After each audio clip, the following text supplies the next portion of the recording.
नमस्कार साथियों, live study Allahabad YouTube channel पे मैं उत्पल त्रिपाठी आप सभी लोगों का स्वागत करता हूं। दोस्तों, रात के 9 बज चुके हैं। 9 बजे का जो आपका सेशन होता है वो आप सभी को पता है, टीजीटी पीजीटी की परीक्षा के लिए नागरिक शास्त्र का जो है प्रैक्टिस सेशन होता है। तो अब आप लोग जो है नियमित रूप से जो है वो 9 बजे जुड़ जाया करिए। दोस्तों, आपका एग्जाम जो है वो धीरे धीरे नजदीक आ रहा है, क्योंकि अब आपके जो है फॉर्म भरने की जो तिथि है वो खत्म होने को आ गई है। उम्मीद करता हूँ कि आप सभी लोगों ने जो है वो सफलतापूर्वक अपने फॉर्म को भर लिया होगा। फॉर्म को भरने में कोई भी गलती आप लोगों ने नहीं की होगी। चलिए, तो आप लोग जो है नियमित रूप से जुड़ के हमारे साथ रात के 9 बजे वो आप लोग जो है प्रैक्टिस किया करिए। इस समय हम लोग जो है भारतीय संविधान को लेके चल रहे हैं। दोस्तों, भारतीय संविधान का जो है एक बड़ा हिस्सा आप लोगों से पूछा जाता है आपकी परीक्षा में, तो उसी को कवर करने का प्रयास हम लोग कर रहे हैं। नियमित रूप से हम लोग जो है 9 क्लास इसमें आज 9वीं क्लास होगी हम लोगों की भारतीय संविधान की। भारतीय संविधान को हम लोग जो है मैक्सिमम 12 से 15 क्लास में जो है वो कंप्लीट कर लेंगे। चलिए, तो जैसा कि मैं देख पा रहा हूँ काफी सारे लोग जो है हमारे साथ जुड़ना शुरू हो गए हैं।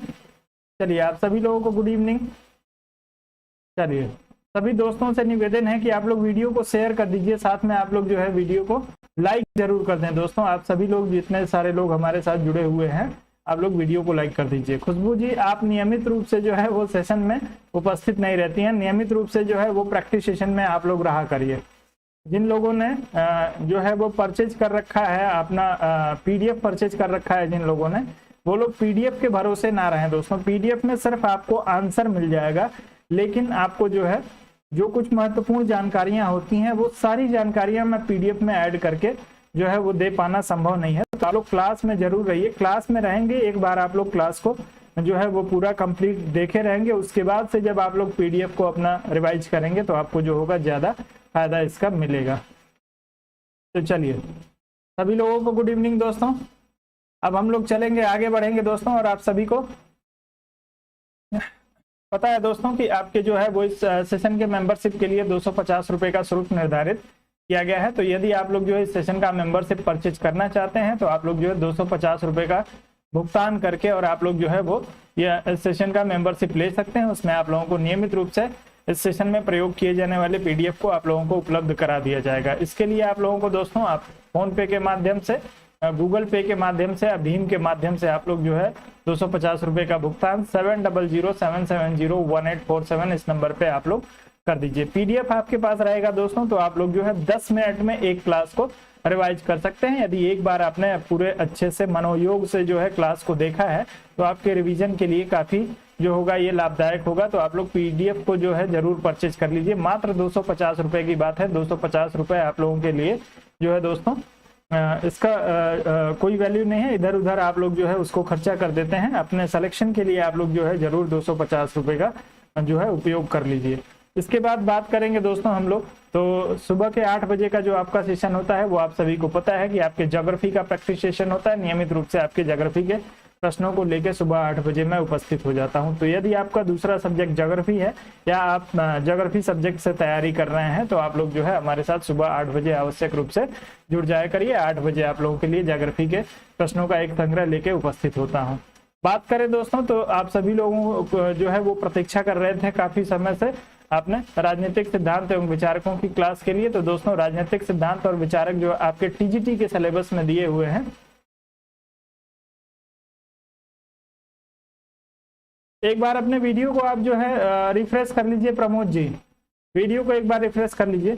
तो जो आपके टीजीटी के सिलेबस में दोस्तों जो आपका राजनीतिक सिद्धांत दिया हुआ है और जो आपके विचारक दिए हुए हैं उतना मैं आप लोगों को कवर कराऊंगा, उसकी गारंटी मैं ले रहा हूं। उसके लिए शुल्क जो है मात्र 1499 रुपए निर्धारित किया गया है। तो यदि आप जो है 1499 रुपए का भुगतान करते हैं तो आप लोगों को जो है वो आपके राजनीतिक सिद्धांत, जितने सारे राजनीतिक सिद्धांत आपके सिलेबस में दिए हुए हैं और जो है आपके जो 10 के 10 राजनीतिक विचारक दिए हुए हैं, इनको मैं पूरे डिटेल में आप लोगों को जो है वो पढ़ाने का प्रयास करूंगा। तो आप लोग जो है हमारे साथ जो है इसमें जुड़ सकते हैं। साथ में इस सेशन के बारे में यदि आपको कोई जानकारी चाहिए तो 7007701847 इस नंबर पे आप लोग जो है संपर्क करके जानकारी ले सकते हैं। दोस्तों, कुछ लोगों का फोन आ रहा है कि सर ज्योग्राफी का क्या होगा। तो दोस्तों, मैं आप लोगों को यहीं पे एकदम क्लियर कर देना चाह रहा हूं कि सिर्फ और सिर्फ आपको जो है पॉलिटिकल थॉट में आप लोगों को और जो आपके पॉलिटिकल थिंकर हैं अर्थात राजनीतिक सिद्धांत और राजनीतिक विचारकों की क्लास इस समय ले पाने में सक्षम हो पाऊंगा, अन्य कोई क्लास नहीं ले पाऊंगा दोस्तों। तो आप लोग इसमें जो है इस सेशन को यदि ज्वाइन करना चाहते हैं तो आप लोग इस नंबर पे संपर्क करिए। चलिए अब चलेंगे अपने दोस्तों अपने सेशन की तरफ, और आज के अपने सेशन के पहले प्रश्न को हम लोग लेंगे। आप सभी लोगों से निवेदन है वीडियो को लाइक कर दीजिए। वीडियो को लाइक करने में आप लोग बिल्कुल कंजूसी ना करें दोस्तों। आपके अकाउंट बैलेंस से जो है 1 भी रुपए जो है वो कटने वाला नहीं है, कोई भी नुकसान आपको नहीं होगा। आप लोग जो है वीडियो को लाइक करिए। चलें, आपके सामने प्रश्न आ चुका है, सभी लोग प्रश्न को ध्यान से देखेंगे। आप सभी को पता है 30 सेकंड का समय देता हूं, 30 सेकंड में आप लोग प्रश्न का उत्तर करने का प्रयास करेंगे दोस्तों। चलिए, प्रश्न आपको दिया है निम्नलिखित कथनों में से कौन सा या से जो है वो सही है। आप लोग अपना उत्तर करेंगे इस प्रश्न के लिए। दोनों कथनों को पढ़ लीजिए। आपको दिया है लोकसभा में लंबित विधेयक उसके सत्रावसान पर व्यापक या लैप्स हो जाता है, और दूसरा दिया है दोस्तों राज्यसभा में लंबित कोई विधेयक जिसे लोकसभा ने पारित नहीं किया है लोकसभा के विघटन पर व्यापक नहीं होगा या लैप्स नहीं होगा। तो आप लोग इसके लिए उत्तर करेंगे। केवल एक सही है, केवल 2 सही है, 1 और 2 दोनों सही है, न तो 1 सही है और न तो 2 सही है। आप सभी लोग उत्तर करिए, आपका समय जो है यहाँ पे शुरू हो गया है दोस्तों। चलिए, सही विकल्प आप लोगों से पूछा जा रहा है। चलिए, प्रमोद जी का उत्तर ए विकल्प के लिए आ रहा है, बाकी लोग भी उत्तर करेंगे अपना इस प्रश्न के लिए।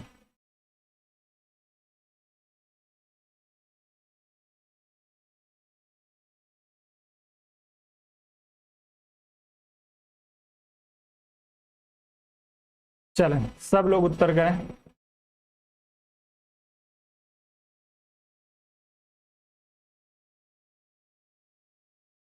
आप लोग एक ही ट्रेन पकड़ लेते हैं, फिर मुझे बड़ी तकलीफ होती है। आप लोग एक ही ट्रेन जो है बिल्कुल ना पकड़ा करें। दिया है दोस्तों कि लोकसभा में लंबित कोई विधेयक उसके 17 अवसान पर व्यापक या लैप्स हो जाता है।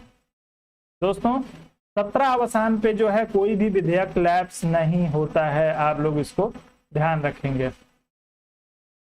माफ करिएगा, इसमें आपसे सही कथन पूछा हुआ है दोस्तों। लोकसभा में लंबित कोई विधेयक उसके 17 अवसान पर व्यापक हो जाता है। तो दोस्तों बिल्कुल जो है कोई भी 17 अवसान पे नहीं होता है, लोकसभा के विघटन पे होता है। ध्यान रखेंगे, किस पे होता है? यदि लोकसभा विघटित हो जाती है तब वो लैप्स होगा, 17 अवसान पे नहीं होगा। अगला सत्र जो होगा जैसे ही शुरू होगा वैसे उसको हम लोग जो है वो आपका विधेयक जो होगा उस पर चर्चा शुरू हो जाएगी। लेकिन यदि लोकसभा विघटित हो जा रही है, नई लोकसभा चुन के आती है, तब ये विघटित हो जाएगा। तो पहला जो स्टेटमेंट दिया है आपको गलत दिया हुआ है। दूसरा दिया है राज्यसभा में लंबित कोई विधेयक जिसे लोकसभा ने पारित नहीं किया है लोकसभा के विघटन पर व्यापक नहीं होगा। बिल्कुल नहीं होगा दोस्तों, क्योंकि ये अभी राज्यसभा में, यदि कोई विधेयक राज्यसभा में ही है और उसी दौरान जो है आपके क्या बोलते हैं कि लोकसभा का विघटन हो जाता है, तो उससे जो है उस विधेयक पे कोई प्रभाव नहीं पड़ेगा। जब नई लोकसभा आएगी तभी जो है राज्यसभा उसको वहां पे भेजेगी। तो इसमें जो है केवल 2 आपका विकल्प जो होगा सही हो जाएगा। इसका प्रावधान जो है दोस्तों आपको भारतीय संविधान का एक अनुच्छेद है, यदि आप लोगों ने पढ़ा हो, अनुच्छेद 107 का 4, 107 का जो है आपने जो है सब आर्टिकल 4 पढ़ा हो, यानी 107(4) यदि आपने पढ़ा है तो आप जो है इस प्रश्न को कर सकते हैं। अब इस प्रश्न में जो है किसी का भी उत्तर आप लोगों का सही नहीं आया है। इसमें कोई समस्या नहीं है दोस्तों। इसमें पहले में दिया है लोकसभा में लंबित कोई विधेयक 17 अवसान पर व्यापक या लैप्स हो जाता है। 17 अवसान जो है दोस्तों आप सभी को पता है कि साल में 2 सत्र होते हैं, और 17 अवसान यदि हो जाता है, कोई विधेयक पारित नहीं हुआ है, तो अगले सत्र में फिर से उस पर चर्चा शुरू हो सकती है। तो आपका पहला कथन तो गलत हो गया। दूसरे में कहा है कि राज्यसभा में लंबित कोई विधेयक जिसे लोकसभा में पारित नहीं किया गया है। अभी लोकसभा में पारित नहीं हुआ है तो जो है उसमें कहीं कोई समस्या नहीं है दोस्तों। लोकसभा के विघटन पर जो है ये व्यापक नहीं होगा। लोकसभा जब नई आएगी तब ये वहां पे जाएगा। तो आपका उत्तर जो होगा वो केवल 2 विकल्प के लिए सही हो जाएगा। डिटेल में इसके लिए आप लोग अनुच्छेद 107(4) को पढ़ लीजिएगा। आपका उत्तर सही होना चाहिए। बी विकल्प के लिए आप लोग बी विकल्प का चुनाव करिएगा। कोई समस्या है अभी भी? यदि आपको कोई समस्या हो इस प्रश्न को लेके, यदि कुछ कंफ्यूजन हो तो आप लोग एक बार क्लियर करिए। आप लोग कमेंट करके बताइए।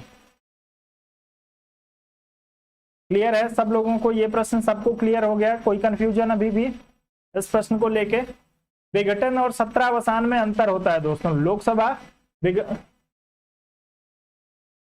चलिए ऑप्शन नंबर 1 की बात बता रहे हैं। तो दोस्तों अमित जी, ऑप्शन नंबर 1 में कहा है कि लोकसभा में लंबित कोई विधेयक उसके 17 अवसान जो है दोस्तों आप सभी को पता है कि प्रत्येक वर्ष जो है 2 सत्र होते हैं, और यदि सत्र जो है सत्र का समय पूरा हो गया और उसमें जो है विधेयक पारित नहीं हो पाया तो उससे जो है उस पर कोई भी जो है वो प्रभाव नहीं पड़ेगा। लेकिन यदि लोकसभा विघटित हो जाती है, यानी जो है वो लोकसभा में सरकार जो है गिर जाती है, ऐसी अवस्था में ही जो है आपका जो विधेयक होता है वो लैप्स होता है, या जो है वो दोबारा उसको शुरू करना पड़ता है। तो आपका पहला स्टेटमेंट गलत दिया, 17 अवसान नहीं, यदि यहाँ पे विघटन दिया होता तब आपका जो है स्टेटमेंट सही हो जाता। आप इसके साथ जो है इसको ध्यान रखिएगा।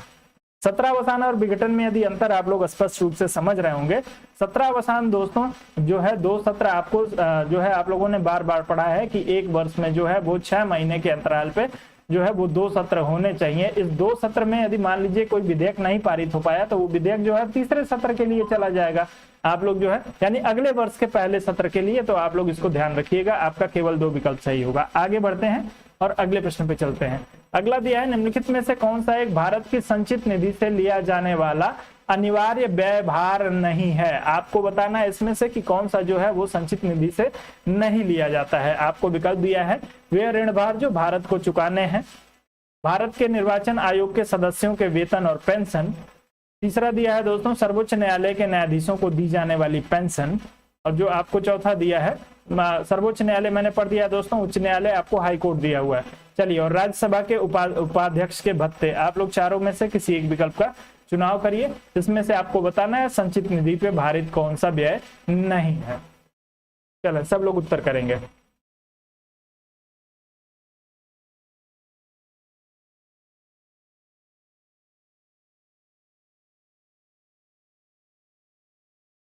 चलें,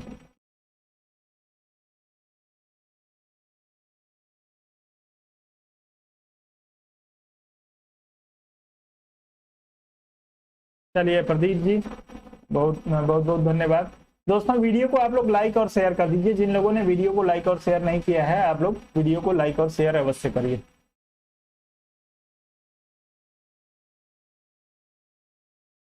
चलिए, तो इस प्रश्न में देख रहा हूं या तो ए विकल्प को आप लोग चुन रहे हैं या आप लोग डी विकल्प को चुन रहे हैं। संचित निधि को आप लोगों ने है जो ध्यान से नहीं पढ़ा है। चलिए कोई बात नहीं। तो दोस्तों आप सभी को ध्यान रखना है कि आपके जो है भारतीय संविधान के अनुच्छेद की आप लोग बात करें, सबसे पहले आप लोग जो है अनुच्छेद ले लीजिए। अनुच्छेद आप लोगों के लिए ज्यादा जरूरी है। अनुच्छेद जो है आपका 112, इसका सब आर्टिकल 3। यदि आप लोग इसमें देखेंगे अनुच्छेद 112(3) को ध्यान से देखेंगे तो उसमें जो भी संचित निधि पे जो भी भार दिया गया है वो सभी, चलिए तो वो सभी जो है वो आपको इसमें उसका उल्लेख मिलेगा। तो आप लोग जो है दोस्तों इसमें पूछा है कि अनिवार्य जो है व्यय भार नहीं है, तो आपको दिया है पहले में वे ऋण जो भारत सरकार को चुकाने हैं। दोस्तों जो भारत सरकार जो ऋण देती है वो चुकाने के लिए संचित निधि से ही वो पैसा निकालती है, संचित निधि पे ही वो भारित है। आपका पहला विकल्प जो है बिल्कुल सही दिया हुआ है। दूसरा दिया है भारत के निर्वाचन आयोग के सदस्यों के वेतन और पेंशन। तो दोस्तों भारत के जो निर्वाचन आयोग के सदस्य हैं और उनका पेंशन है, ये दोस्तों आपके इस वेतन और पेंशन को जो है भारत सरकार अपने बजट के माध्यम से एलोकेट करती है। ये किसी निधि पे जो है वो आश्रित नहीं है। आप लोग ध्यान रखेंगे, आपका इस प्रश्न में जो होगा वो बी विकल्प ही सही हो जाएगा। निर्वाचन आयोग के सदस्य और उनके वेतन और पेंशन के लिए जो है वो एलोकेट किया जाता है बजट में, उसको आपको देखने को मिलेगा, न कि संचित निधि पे। बाकी आपके उच्च न्यायालय के न्यायाधीशों के वेतन की बात करेंगे दोस्तों, तो वेतन जो है वो राज्य से दिया जाता है और पेंशन जो है वो आपके संचित निधि से दिया जाता है। आप लोग इसको ध्यान रखिएगा। हाईकोर्ट के न्यायाधीशों का पेंशन सिर्फ संचित निधि पे भारित होता है, इस चीज को ध्यान रखेंगे। और राज्यसभा के उपाध्यक्ष के भत्ते जो होते हैं वो इस पे आपके संचित निधि पे भारित होते हैं। तो आपका बी विकल्प इस प्रश्न के लिए सही होगा। बी विकल्प के साथ जाइएगा।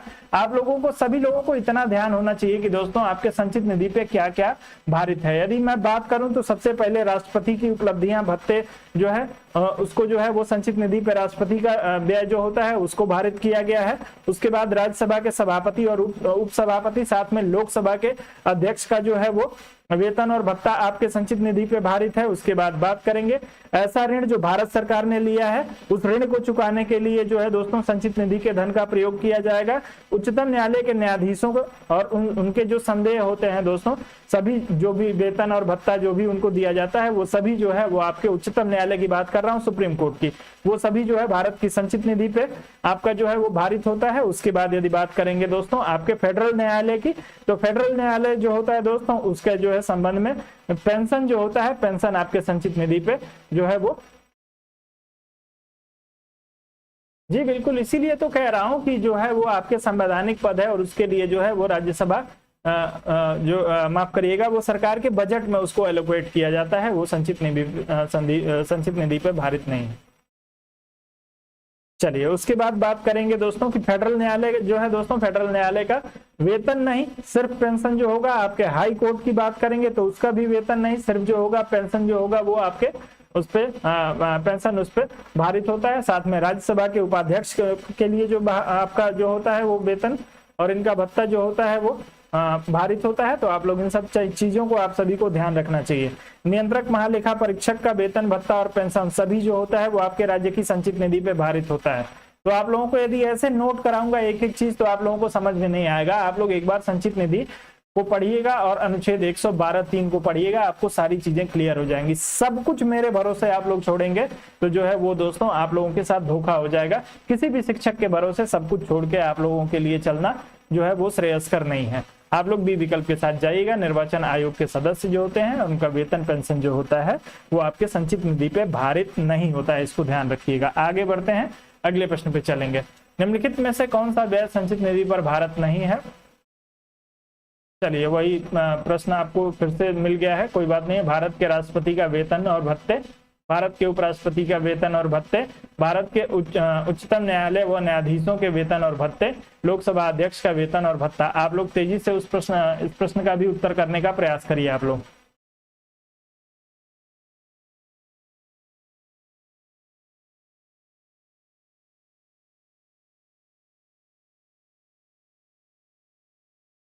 चलिए सब लोग उत्तर करिए। दोस्तों वीडियो को लाइक कर दीजिए। जिन दोस्तों ने अभी तक वीडियो को लाइक नहीं किया है आप सभी से निवेदन है कि आप लोग वीडियो को लाइक करिए।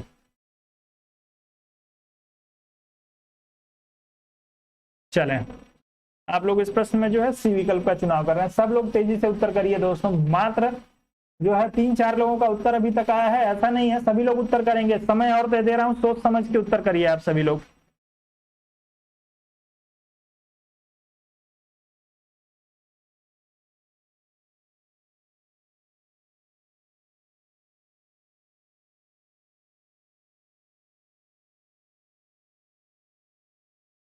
चलें, तो अब जो है मैक्सिमम लोगों का उत्तर आ चुका है इस प्रश्न के लिए। कुछ लोगों ने जो है, कुछ लोगों का उत्तर जो है सी विकल्प के लिए आया, कुछ लोगों का डी विकल्प के लिए आया, कुछ एक लोगों का उत्तर जो है वो बी विकल्प के लिए आ रहा है। भारत के उपराष्ट्रपति का वेतन और भत्ते की बात की जा रही है दोस्तों। तो भारत के उपराष्ट्रपति का कोई वेतन और भत्ता नहीं होता है दोस्तों, आप लोग ध्यान रखिएगा। भारत के उपराष्ट्रपति का कोई वेतन भत्ता नहीं होता है। भारत का जो उपराष्ट्रपति है वो आपके राज्यसभा के सभापति के रूप में जो है अपना वेतन और भत्ता लेता है। तो इसमें जो है आपको गलत दिया हुआ है बी विकल्प। आपके जो है राज्यसभा के सभापति के रूप में जो है ये अपना वेतन और भत्ता लेता है और वो जो है दोस्तों भारत की संचित निधि पे जो है वो भारित है। तो यदि आपको जो है दिया हो कि आपका राज्यसभा का यानी आरएस का राज्यसभा का सभापति, तो सभापति जो है दोस्तों इसका वेतन और भत्ता ये सब कुछ जो होता है वो संचित निधि पे होता है। लेकिन जो है दोस्तों आपके राष्ट्रपति का कोई वेतन और भत्ता संचित निधि में जो है इसका राष्ट्रपति के वेतन और भत्ते का उल्लेख नहीं किया गया है। आप लोग ध्यान रखेंगे, बी विकल्प सही है। आगे बढ़ते हैं, अगले प्रश्न पे चलते हैं। अगला प्रश्न आपको दिया है दोस्तों, आकस्मिकता निधि को राष्ट्रपति कैसे व्यय कर सकते हैं आपको बताना है दोस्तों। आकस्मिकता निधि का व्यय राष्ट्रपति किस प्रकार से करता है? जो है राष्ट्रीय संकट के समय करेंगे या संसदीय स्वीकृति के बाद, संसदीय स्वीकृति से पूर्व, या नहीं व्यय कर सकते हैं। आप लोग चारों में से किसी एक का चुनाव करिए, तेजी से उत्तर करिए सभी लोग। आकस्मिकता निधि को राष्ट्रपति कैसे व्यय कर सकते हैं, सभी लोगों का उत्तर आना चाहिए दोस्तों। समय को थोड़ा सा आप लोग फॉलो करिए।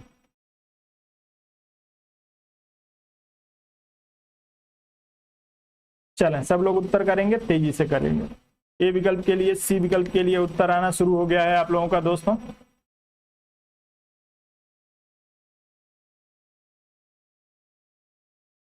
आकस्मिकता निधि का प्रावधान भारतीय संविधान के किस अनुच्छेद में है? अनुच्छेद आप लोग बताइए दोस्तों। जो आपका जो आकस्मिक निधि है उसका जो है प्रावधान भारतीय संविधान के किस अनुच्छेद में किया गया है? चलिए, ए विकल्प के लिए, बी विकल्प के लिए, कुछ लोगों का सी विकल्प के लिए उत्तर आ रहा है दोस्तों। तो जो आपकी इमरजेंसी जो आकस्मिक निधि होती है दोस्तों, आकस्मिक निधि जो है आपके राष्ट्रपति के द्वारा जो है संसद की स्वीकृति के पूर्व, यदि भारत में जो है दोस्तों कोई ऐसी जो है समस्या आ जाती है जिसके लिए जो है दोस्तों सरकार के पास समय नहीं है उसे जो है वो आपके अनुदान के रूप में पारित कराने के लिए, तो ऐसी स्थिति में जो है वो अनुच्छेद 267 के तहत जो है 267 को आप लोग ध्यान रखेंगे। 267 के तहत जो है एक आकस्मिक निधि की व्यवस्था की गई है जिससे जो है राष्ट्रपति संसद की स्वीकृति के पूर्व जो है वो धन निकाल के सरकार को दे सकता है। आपका उत्तर जो होगा इस प्रश्न में सी विकल्प के लिए सही हो जाएगा, जो लोग सी विकल्प की बात कर रहे हैं। अन्य किसी विकल्प का चुनाव आप लोगों को नहीं करना है। कुबेर सिंह जी, आप काफी नजदीक पहुंचे थे, लेकिन आपका जो है एक पॉइंट आप ऊपर चले गए। आप जो है 267 पे यानी 267 पे आप जो है आप लोगों को रुकना है। 267 में जो है आपके आकस्मिक निधि का प्रावधान किया गया है। संसद की स्वीकृति के पूर्व जो है इसको राष्ट्रपति खर्च कर सकता है। सी विकल्प सही हो जाएगा। आगे बढ़ते हैं, अगले प्रश्न पे चलेंगे। अगला दिया है, करों और सरकारी कामकाज के निर्वहन में हुई अन्य प्राप्तियों से संघीय सरकार को प्राप्त हुआ समूचा राजस्व जमा होता है। आप लोग उत्तर करेंगे दोस्तों इस प्रश्न में। प्रश्न को फिर से पढ़ लीजिए। करों और सरकारी कामकाज के निर्वहन में हुई अन्य प्राप्तियों से संघीय सरकार को प्राप्त हुआ समूचा राजस्व जमा होता है। कहां पे जमा होता है? आप सभी लोग उत्तर करेंगे। चलिए, भारत की आकस्मिकता निधि में, लोक लेखों में, भारत की संचित निधि में, या संक्षेप या अग्रिम निधि में? आप लोग चारों में से किसी एक का चुनाव करिए, तेजी से उत्तर करिएगा इस प्रश्न के लिए।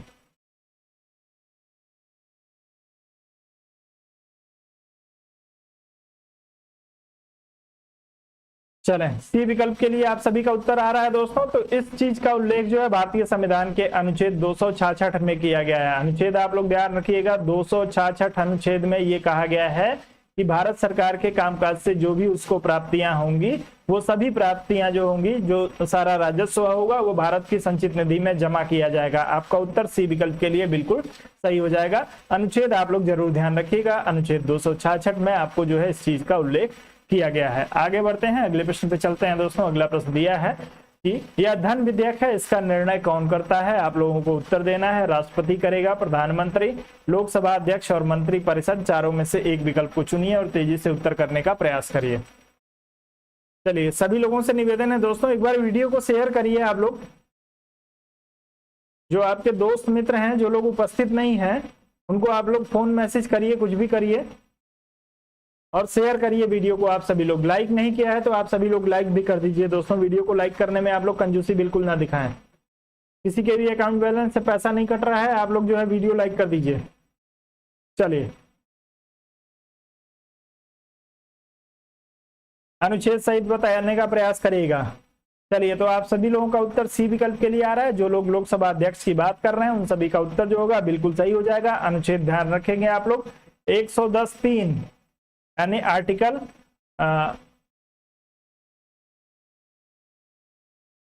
चलिए, सी विकल्प बिल्कुल सही आ रहा है दोस्तों।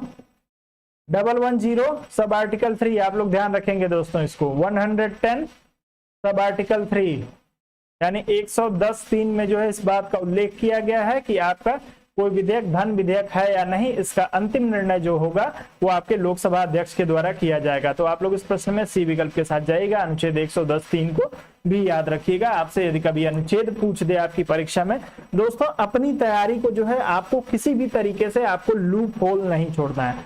आपका लूप होल ही दोस्तों कई बार आपके लिए जो है वो घातक हो जाता है। अनुच्छेद के लिए बेयर एक्ट के अलावा आप किसी किताब को आधार ना बनाइए। बेयर एक्ट आप लोग खरीद लीजिए, आपको 100-150 में बेयर एक्ट मिल जाएगा। सारे अनुच्छेद पूरे डिटेल में उसमें आपको लिखे हुए मिल जाएंगे। मैं आपसे बार बार कहता हूं कि सारे अनुच्छेद आप लोगों को कराने नहीं है। यदि अभी तक आप लोगों ने अनुच्छेद नोट किया होगा तो मुश्किल से 40-50 अनुच्छेद मैंने आप लोगों को बताए हैं, वही अनुच्छेद आप लोगों को याद करने हैं। सारे अनुच्छेद याद नहीं करने हैं 395। चलिए, अगला प्रश्न दिया है, निम्नलिखित में से कौन सा धन विधेयक के उपबंध में सम्मिलित नहीं किया गया है। आप लोग बताएंगे दोस्तों इसमें से कौन सा जो है वो धन विधेयक के उपबंध में शामिल नहीं है। कर से संबंधित उपबंध, उधार लेने से संबंधित उपबंध, संचित निधि तथा आकस्मिक अभिरक्षा से संबंधित उपबंध और जुर्माना तथा अर्थदंड से संबंधित उपबंध। आप लोग बताएंगे दोस्तों इसमें जो है आपके धन विधेयक में इसमें से क्या शामिल नहीं है। आप लोग उत्तर करेंगे इस प्रश्न के लिए तेजी से, सभी लोग उत्तर करेंगे।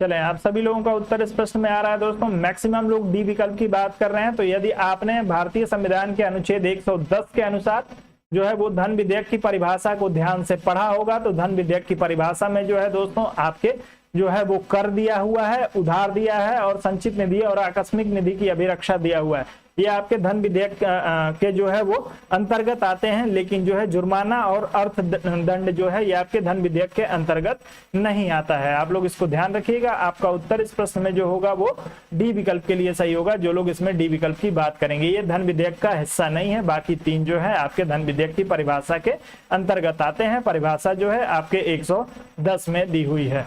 चलिए आगे बढ़ते हैं और अगले प्रश्न पे चलते हैं। अगला प्रश्न दिया है, निम्नलिखित में से कौन एक संघीय बजट की तैयारी और उसे संसद में पेश करने के लिए उत्तरदायी है। आप लोगों को बताना है दोस्तों। को भी देखें सर, संचित निधि जो है दोस्तों और आकस्मिक निधि उसमें दिया हुआ था। संचित निधि और आकस्मिक निधि के धन को भी जो है उसमें चूंकि वहीं से धन निकालना होता है तो वो आपके उसमें परिभाषा में सम्मिलित है। अनुच्छेद 110 की परिभाषा पढ़िएगा, आप लोगों को क्लियर हो जाएगा। चलिए, दिया है दोस्तों, एक संघीय बजट की तैयारी उसे संसद में पेश करने के लिए उत्तरदायी है। आपसे बेसिकली पूछा जा रहा है दोस्तों कि संघीय बजट जो है वो कौन तैयार करता है। आप लोग उत्तर करेंगे। आपको दिया हुआ है राजस्व विभाग, आर्थिक कार्य विभाग, वित्तीय सेवा विभाग और जो है आपको व्यय विभाग। चारों में से एक विकल्प का चुनाव करिए, तेजी से उत्तर करिएगा। चलें,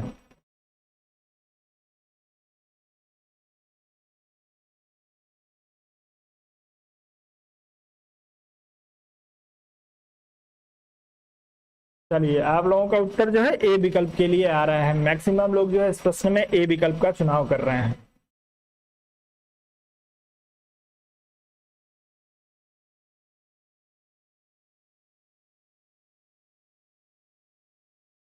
चलिए, बहुत दुख के साथ मुझे कहना पड़ रहा है कि आप लोगों में से किसी का भी उत्तर अभी तक सही नहीं आया, सबका उत्तर गलत है। मैं आपसे पहले ही मैंने कह दिया दोस्तों, संघीय बजट तैयार करने का कार्य किसका है, तो आपके आर्थिक कार्य विभाग के द्वारा जो है आपके इकोनॉमिक अफेयर्स डिपार्टमेंट के द्वारा जो है वो आपका बजट तैयार किया जाता है। जो है आर्थिक कार्य विभाग बजट तैयार करता है और वो बजट जो है ये किसको सौंपता है, आपके राष्ट्रपति को सौंपता है, क्योंकि बजट को सदन में प्रस्तुत करने की जो जिम्मेदारी है वो आपके राष्ट्रपति की है। लेकिन जो है दोस्तों परंपरा में क्या होता है कि बजट जो है वो वित्त मंत्री के सहायता से जो है वो राष्ट्रपति प्रस्तुत करवाता है। तो आप लोग जो है इसमें आर्थिक कार्य मंत्रालय या इकोनॉमिक अफेयर्स डिपार्टमेंट के लिए आप लोग जाएंगे। डिपार्टमेंट ऑफ इकोनॉमिक अफेयर्स जो है वो आपके बजट को तैयार करने का कार्य करता है। आप लोग इस चीज को ध्यान रखिएगा।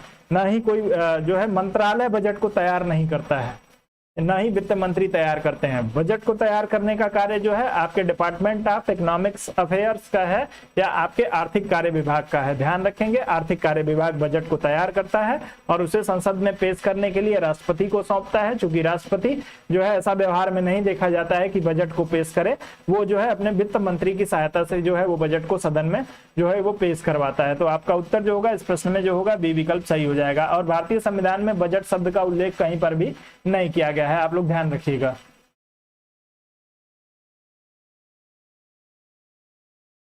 चलिए कोई बात नहीं है, सारे प्रश्न बहुत ही महत्वपूर्ण है। आप लोग ध्यान से जब प्रश्नों को करेंगे तो आप लोगों के लिए काफी फायदेमंद रहेगा। चलिए, आपको दिया है यदि वार्षिक संघीय बजट लोकसभा द्वारा पारित नहीं होता है तो आपको बताना है दोस्तों कि यदि संघीय बजट जो है आपका केंद्र सरकार का बजट लोकसभा में पारित नहीं हो पाता है तो उसके लिए जो है वो क्या प्रावधान है।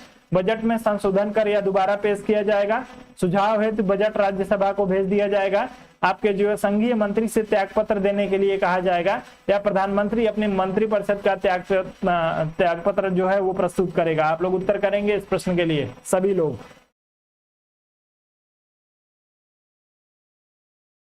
प्रश्नों को देख के आप लोग घबराइए मत दोस्तों, मैं जानबूझ के जो है वो ऐसा कुछ नहीं करता हूं। ये सारे प्रश्न आप लोगों की परीक्षा में पूछे जाते हैं, लगातार पूछे गए हैं, इसकी वजह से आप लोग जो है बिल्कुल उसके लिए घबराइए मत।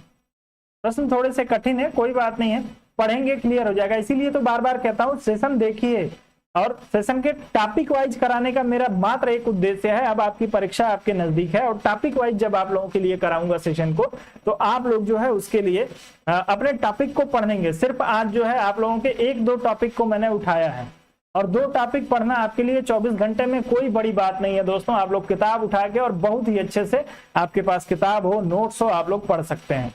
चलिए, सोनिका वर्मा जी गुड इवनिंग। तो आप लोग इसमें प्रश्न में जो है आप लोगों का उत्तर ए विकल्प के लिए, कुछ लोगों का डी विकल्प के लिए आया है। तो दोस्तों यदि भारत का संघीय बजट जो है वो लोकसभा में पारित नहीं हो पाता है, आप सभी को ध्यान रखना है दोस्तों कि लोकसभा में बहुमत किसका होता है, बहुमत किसका होता है दोस्तों लोकसभा में, जिस पार्टी की सरकार होती है, और उसी का बजट यदि पास नहीं हो पाया लोकसभा में, तो ऐसी स्थिति में जो होगा ये मान लिया जाता है कि सरकार के पास जो है वो पर्याप्त प्रतिनिधित्व नहीं है, पर्याप्त जो है वो विश्वास नहीं है। उसको जो है, इसको एक अविश्वास प्रस्ताव की माफ करिएगा, इसको जो है क्या प्रस्ताव कहते हैं उसको, नाम ही भूल गया अभी। किस प्रस्ताव के बाद सरकार गिर जाती है, एक बार कमेंट करके बताइए आप लोग। चलिए, तो इसमें जो है प्रधानमंत्री को अपने मंत्रिपरिषद के साथ जो है वो त्यागपत्र देना पड़ता है। इसमें मान लिया जाता है कि जो है जिस पार्टी की सरकार है उस सरकार के पास जो है पर्याप्त बहुमत नहीं है। यदि बहुमत नहीं है तभी लोकसभा में पारित नहीं होगा। लोकसभा में जिस पार्टी की सरकार है वो किसी भी विधेयक को पारित कर सकती है, आप सभी को पता है। यदि नहीं कर पा रही है तो ऐसा मान लिया जाएगा कि जो है इसके पास पर्याप्त बहुमत नहीं है। जी बिल्कुल, नो कॉन्फिडेंस मोशन की बात कर रहा था मैं, आप सभी जो है खुशबू साहनी जी का उत्तर आ गया, दिमाग से ही स्लिप हो गया, बिल्कुल ध्यान ही नहीं आ रहा था।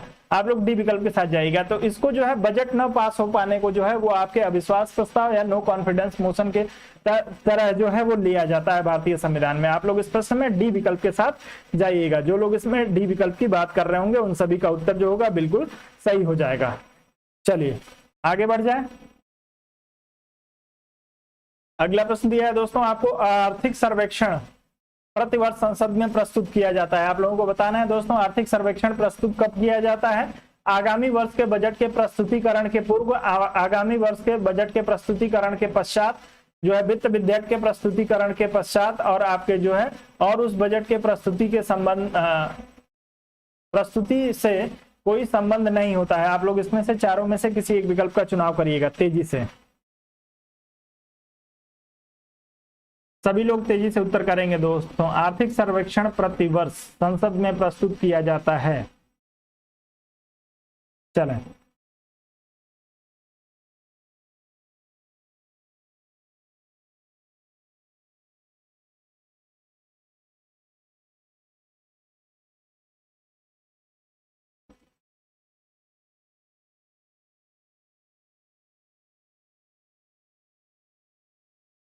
चलिए तो दोस्तों जो लोग इसमें ए विकल्प की बात कर रहे हैं, आगामी वर्ष के बजट के प्रस्तुतिकरण से पूर्व, उन सभी का उत्तर जो होगा वो बिल्कुल सही हो जाएगा। आर्थिक सर्वेक्षण जो है दोस्तों आपके पिछले बजट का सर्वेक्षण होता है, और इसमें जो है सरकार स्पष्ट करती है कि कितना धन जो है वो इस क्षेत्र में जो है वो जो आवंटित किया गया था वो कितना उपयोग किया गया, कितना खर्च हुआ, कितना प्राप्त हुआ, इन सभी चीजों का जो ब्यौरा होता है वो आर्थिक सर्वेक्षण के रूप में संसद में बजट को पारित करने से पहले रखा जाता है। तो आप लोग इस प्रश्न में रखेंगे आगामी बजट पास करना, उसके पहले जो होता है वो आपका आर्थिक सर्वेक्षण संसद में प्रस्तुत किया जाएगा। आपका ए विकल्प सही हो जाएगा। आगे बढ़े, अगले प्रश्न पे चलते हैं। आपको दिया दोस्तों लेखा अनुदान संघ सरकार को अनुमति प्रदान करता है। लेखा अनुदान संघ सरकार को क्या अनुमति प्रदान करता है? सार्वजनिक ऋण लेने की अनुमति देता है, भारतीय रिजर्व बैंक से धन उधार लेने की अनुमति देता है, राज्यों को अनुदान प्रदान करने के लिए अनुमति देता है, या निश्चित अवधि के लिए भारतीय संचित निधि से धन निकालने के लिए। आप लोग चारों में से किसी एक का उत्तर चुनिए और तेजी से उत्तर करिएगा। लेखा अनुदान के लिए आप लोगों से पूछा जा रहा है दोस्तों।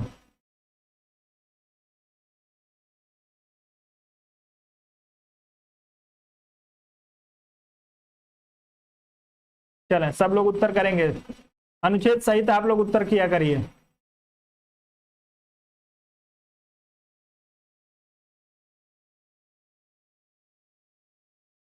चलें, आप सभी लोगों का उत्तर आ रहा है दोस्तों इस प्रश्न में डी विकल्प के लिए। तो यदि आप डी विकल्प की बात कर रहे हैं, निश्चित अवधि के लिए भारतीय संचित निधि से धन निकालने के लिए, तो आप लोग ध्यान रखिएगा दोस्तों, जो ये आपका लेखा अनुदान है, आपके भारतीय संविधान का जो अनुच्छेद 116 है, अनुच्छेद 116, इसमें स्पष्ट किया गया है दोस्तों, यदि विनियोग विधेयक पारित नहीं हो पाता है या विनियोग विधेयक को पारित करने का समय नहीं है सरकार के पास, और सरकार को जो है वो आवश्यकता है धन की, तो ऐसी स्थिति में जो है लेखा अनुदान के माध्यम से भारत की संचित निधि से जो होगा वो पैसा निकाल सकती है। लेखा अनुदान आप सभी को पता होना चाहिए दोस्तों कि भारत की संचित निधि से धन निकासी का एकमात्र तरीका है, और वो है आपका विनियोग विधेयक। तो यदि विनियोग विधेयक को पारित करने का समय नहीं है, तो ऐसी स्थिति में लेखा अनुदान के माध्यम से जो है सरकार अग्रिम राशि ले सकती है। आप लोग ध्यान रखिएगा, इसमें जो होगा एक निश्चित अवधि के लिए जो है वो भारत सरकार, यदि किसी कार्य में जो है, किसी योजना में मान लीजिए कोई कार्य सरकार को करना है और उसमें जो धन एलोकेट किया गया था या जो धन आवंटित किया गया था वो धन कम पड़ गया है, और सरकार को जो है वो नितांत आवश्यकता है, लेकिन जो है संसद का सत्र नहीं चल रहा है। संसद का सत्र यदि चलता तो वो जो है आपके जो है विनियोग विधेयक के माध्यम से संचित निधि से पैसा निकाल लेती, लेकिन यदि जो है संसद का सत्र नहीं चल रहा है, ऐसी स्थिति में जो है दोस्तों सरकार क्या करेगी, यदि उसके पास उसको पारित करने का समय नहीं है, तो वो जो है लेखा अनुदान के माध्यम से जो है संचित निधि से पैसा निकाल सकती है। तो आप लोग ध्यान रखेंगे, आपका डी विकल्प जो होगा इस प्रश्न के लिए बिल्कुल सही हो जाएगा, जो लोग डी विकल्प की बात कर रहे हैं। अन्य किसी विकल्प के लिए आपका उत्तर सही नहीं होगा। आगे बढ़े, अगले प्रश्न पे चलें। अगला प्रश्न दिया है दोस्तों कि संसद में लेखा के लिए वोट आवश्यक है। आप लोगों को बताना है संसद में लेखा के लिए वोट आवश्यक क्यों है। आपको दिया है जब सरकार का व्यय राजस्व प्राप्तियों से अधिक होता है, बड़े कार्यक्रमों की वित्तीय व्यवस्था हेतु जिसमें बहुत अधिक मात्रा में धन की आवश्यकता होती है। तीसरा दिया है दोस्तों, जब सामान्य बजट के समय सीमा के अंदर पारित होने की आशा नहीं होती है, और उपरोक्त में से कोई नहीं। तो आप लोग चारों में से एक उपयुक्त विकल्प का चुनाव करिए और तेजी से उत्तर करिए। और आप सभी से निवेदन है दोस्तों, जो लोग हमारे साथ जुड़े हुए हैं, आप लोग वीडियो को लाइक अवश्य कर दीजिए। आप लोगों के लिए मेहनत बहुत करता हूं दोस्तों, आप लोग उस मेहनत के लिए आपसे सिर्फ एक लाइक की डिमांड करता हूं और एक शेयर की डिमांड करता हूं। तो आप लाइक और शेयर करने में आप लोग जो है बिल्कुल कंजूसी आप लोग न किया करिए। चले उत्तर करेंगे इस प्रश्न के लिए, लेखा के लिए वोट। सभी लोग उत्तर करेंगे लेखा के लिए वोट के लिए उत्तर दोस्तों।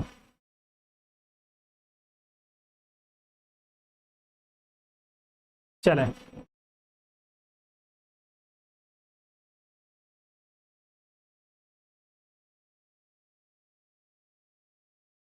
चलिए, तो इस प्रश्न के लिए जो है बी विकल्प के लिए उत्तर आ रहा है आप लोगों का। अब सभी लोगों ने आप लोगों ने बी विकल्प का ही चुनाव कर लिया है, कोई बात नहीं है दोस्तों।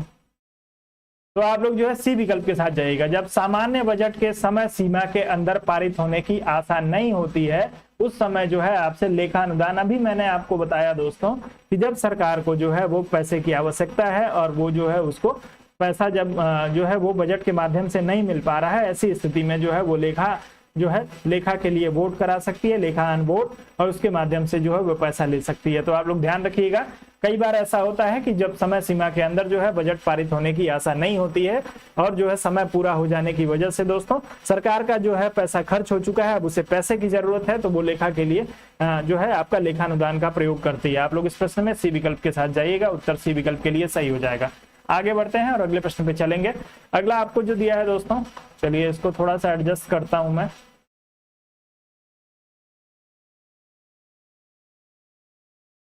चलें, आप लोग जो है प्रश्न को ध्यान से पढ़िएगा। लेखानुदान और अंतरिम बजट के बीच अंतर आप लोगों को बताना है।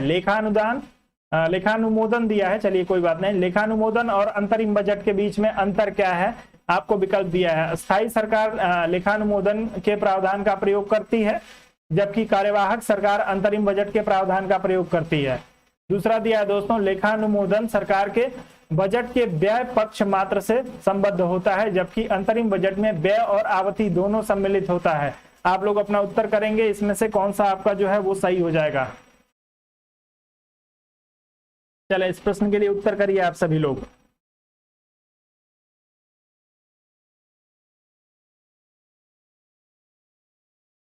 तेजी से उत्तर करेंगे, सभी लोग उत्तर करेंगे दोस्तों।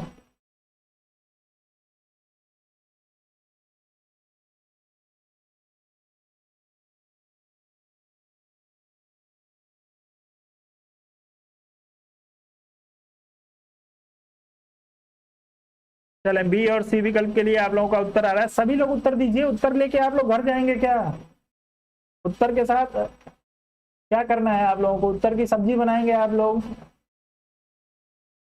चलिए उत्तर आप लोग यहीं छोड़ दिया करिए, कमेंट बॉक्स में उत्तर छोड़ दिया करिए, लेके जाने की जरूरत नहीं है आप लोगों को।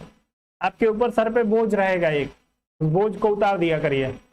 चलिए तो इसमें दिया है दोस्तों, अस्थायी सरकार लेखा अनुमोदन के प्रावधान का प्रयोग करती है, जबकि कार्यवाहक सरकार जो है अंतरिम बजट का। ऐसा कुछ भी नहीं है दोस्तों, जो है ये आपका जो है पहला स्टेटमेंट गलत दिया हुआ है।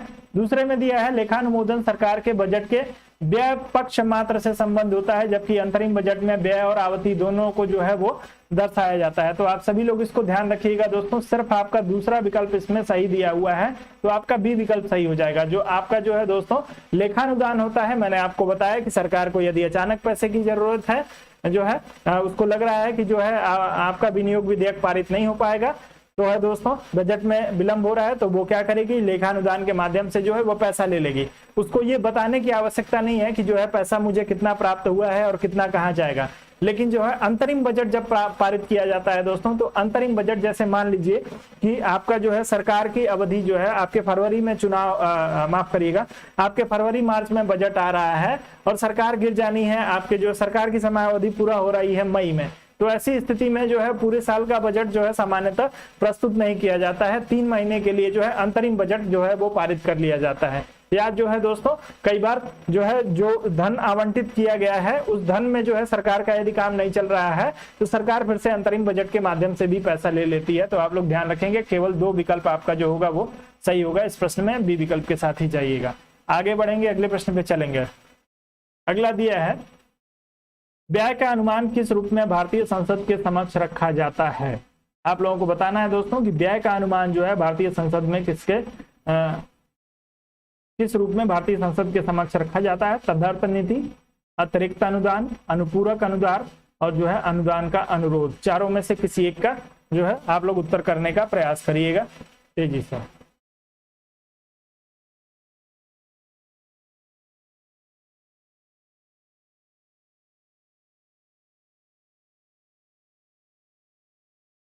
चलें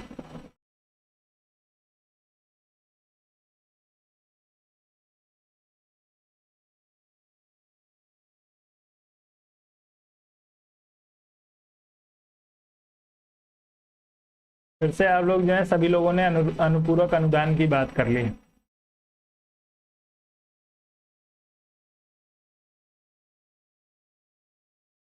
दोस्तों अनुपूरक अनुदान में मैंने आप लोगों को बताया है आय व्यय दोनों का उल्लेख होता है। इसमें जो है अनुदान का अनुरोध किया जाता है दोस्तों। आपके व्यय अनुमान को जो है अनुदान अनुरोध के रूप में जो है वो कहाँ रखा जाता है, आपके लोकसभा में रखा जाता है। लोकसभा को ये अधिकार है दोस्तों कि इस अनुरोध को जो है ये स्वीकार भी कर सकती है, यानी जो इसको पास भी कर सकती है और इसको रिजेक्ट भी कर सकती है। तो स्वीकार और अस्वीकार दोनों करने की स्थिति जो होती है वो आपके जो है वो संसद के पास मतलब लोकसभा के पास होता है। तो आप लोग ध्यान रखिएगा, अनुच्छेद 113(2) को यदि आप लोग ध्यान से पढ़ेंगे, अनुच्छेद 113(2), तो उसमें इस बात का उल्लेख किया गया है। आप लोगों का डी विकल्प जो होगा इस प्रश्न के लिए सही हो जाएगा। तो आप लोग ध्यान रखेंगे, व्यय का अनुमान भारतीय संसद के समक्ष, लोकसभा के समक्ष, खास करके लोकसभा के समक्ष जो है वो रखा जाता है। और लोकसभा को जो है दोस्तों इसमें ये अधिकार दिया गया है कि लोकसभा जो है इसको चाहे तो स्वीकार करे चाहे तो अस्वीकार भी कर सकती है। तो आप लोग डी विकल्प का चुनाव करिए, उत्तर आपका डी विकल्प के लिए सही हो जाएगा। आगे बढ़ेंगे, अगले प्रश्न पे चलेंगे। अगला आपको दिया है दोस्तों कि संसद में विधायन प्रस्ताव की पहल करने से पहले भारत के राष्ट्रपति की पूर्व स्वीकृति आवश्यक है। आप लोगों को बताना है दोस्तों किस किस चीज के लिए जो है वो राष्ट्रपति के पूर्व स्वीकृति की आवश्यकता होती है। एक नवीन राज्य के गठन से संबंधित विधेयक पर ऐसे कराधान विधेयक जिसे राज्य का हित निहित हो, राज्यों की सीमाओं में फेरबदल करने संबंधी विधेयक पर और धन विधेयक पे। चारों में से आप बता दीजिए किसमें किसमें जो है वो राष्ट्रपति की पूर्वानुमति की आवश्यक होती है। कल्पना जी सोच विचार में पड़ गई हैं, क्या चिंता हो गई कल्पना जी, आप मुझे बताइए, मैं निराकरण करूंगा उसका। दोस्तों वीडियो को आप लोग थोड़ा शेयर करिए, आज आप लोगों की संख्या काफी प्रभावित हो गई है। कल सेशन डिस्टर्ब हो गया इसकी वजह से क्या, ऐसा क्या कारण है?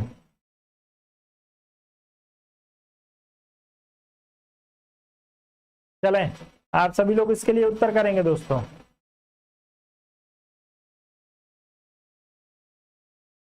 एक नवीन राज्य के गठन से संबंधित विधेयक आपको दिया है। ऐसे कराधान विधेयक जिनमें राज्यों का हित निहित हो, राज्यों की सीमाओं के फेरबदल संबंधित विधेयक और जो है धन विधेयक। चलें सब लोग उत्तर करेंगे। आप सभी का उत्तर जो है इस प्रश्न में डी विकल्प के लिए आ रहा है, उपयुक्त सभी के लिए, तो बिल्कुल आप लोगों का उत्तर जो होगा इस प्रश्न में डी विकल्प के लिए सही हो जाएगा। इस सभी के लिए एक नवीन राज्य का गठन करना हो तब भी जो है राष्ट्रपति के पूर्वानुमति की आवश्यकता होती है। किसी राज्य के लिए यदि कोई कर लगाना हो दोस्तों, तो आप सभी को पता है कि जो है उस विधेयक को पहले जो है वो राष्ट्रपति की पूर्वानुमति की आवश्यकता होगी, उसी के बाद जो है वो सदन में रखा जाएगा। राज्य की सीमा में फेरबदल करना हो तब भी जो है दोस्तों राष्ट्रपति की पूर्वानुमति की आवश्यकता होती है, तब वो विधेयक जो होगा सदन में रखा जा सकता है। और धन विधेयक के लिए भी जो है वो पूर्वानुमति की आवश्यकता होती है। ये चारों के चारों विधेयक जो है दोस्तों आपके राष्ट्रपति की पूर्वानुमति से ही जो है वो सदन में रखे जाते हैं। तो आप लोग इस प्रश्न में डी विकल्प के साथ जाइएगा, उत्तर आपका जो होगा वो बिल्कुल सही हो जाएगा इस प्रश्न में। चलें आगे बढ़ते हैं, अगले प्रश्न पे चलेंगे। अगला दिया है, पार्लियामेंट द्वारा 1989 में निर्मित कानून के अनुसार एक नागरिक के वयस्क होने की कानूनी आयु है। आप लोगों को बताएंगे दोस्तों 89 में जो वयस्कता की आयु निर्धारित की गई थी उसके लिए आप सभी लोग उत्तर करेंगे। चलिए हनीफ जी गुड इवनिंग, सब लोग उत्तर करेंगे। आपको दिया है दोस्तों 23 वर्ष, 22 वर्ष, 20 वर्ष और 18 वर्ष, चारों में से किसी एक का चुनाव करिए। सभी लोग उत्तर करिए।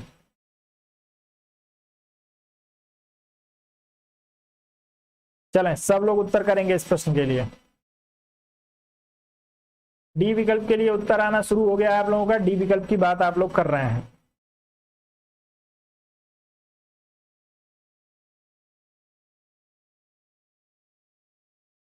चलिए संतोष जी का उत्तर आ गया है इस प्रश्न में। तो दोस्तों 61वां संविधान संशोधन हुआ था, आप सभी को पता है कि भारत में जो है युवाओं को मताधिकार देने के अर्थ में जो है 61वां संविधान संशोधन हुआ था। और वयस्कता की आयु जो आपके 1951 में जो दोस्तों 1951 में आपके वयस्कता की आयु जो है वो 21 वर्ष निर्धारित की गई थी। इसमें कहा गया था कि 21 वर्ष की आयु जो है पूरा करने वाला व्यक्ति ही जो होगा वो मतदान करने के योग्य होगा। लेकिन जो है दोस्तों पार्लियामेंट के द्वारा जो है वो 61वां संविधान संशोधन 1989 में किया गया और इसमें कहा गया दोस्तों राजीव गांधी जी की सरकार थी, युवाओं का समर्थन वो प्राप्त करना चाह रहे थे।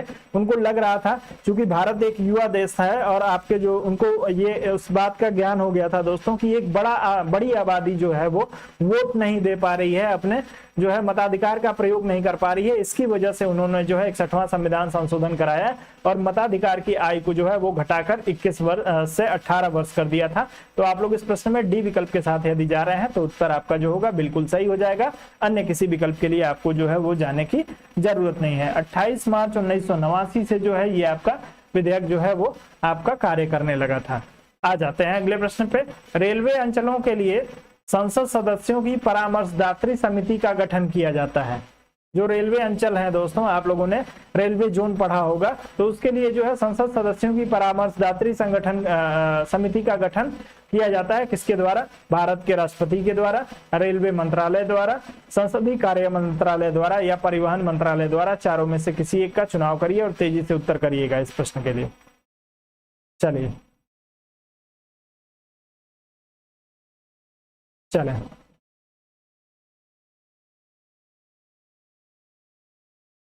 सभी लोग उत्तर करें। समय आपका शुरू कर देता हूं, समय आप लोग बहुत ले रहे हैं। चलिए अदिति जी का उत्तर आ रहा है, कल्पना जी का उत्तर, संतोष जी का उत्तर आ रहा है इस प्रश्न के लिए।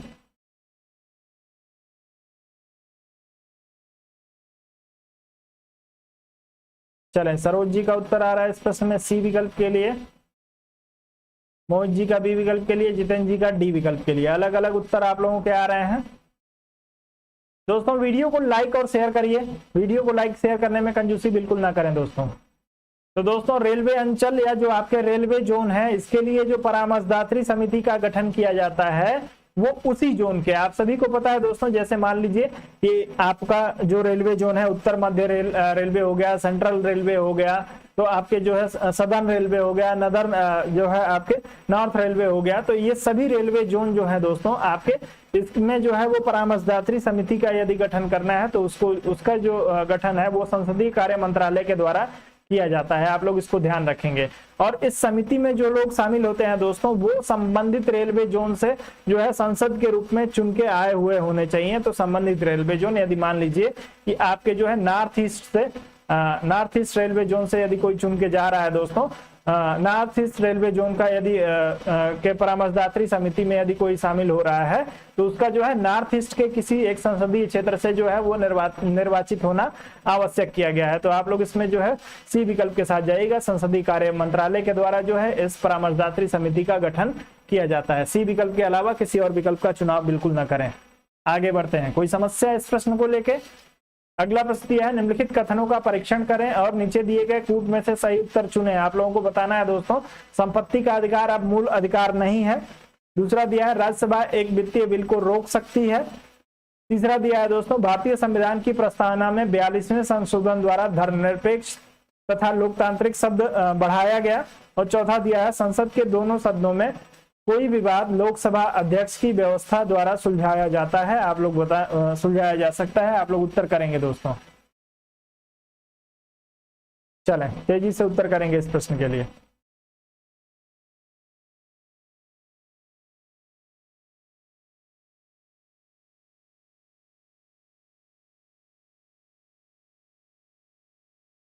चलें,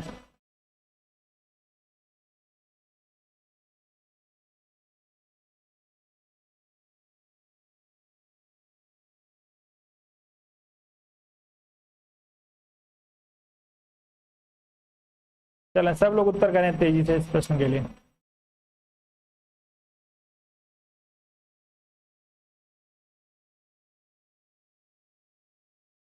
बी विकल्प के लिए उत्तर आ रहा है कुछ एक दोस्तों का जो है सी, एक और तीन बी विकल्प के लिए। मैक्सिमम लोग बी विकल्प की बात कर रहे हैं, कुछ एक दोस्त जो है वो अपना सी विकल्प की बात कर रहे हैं।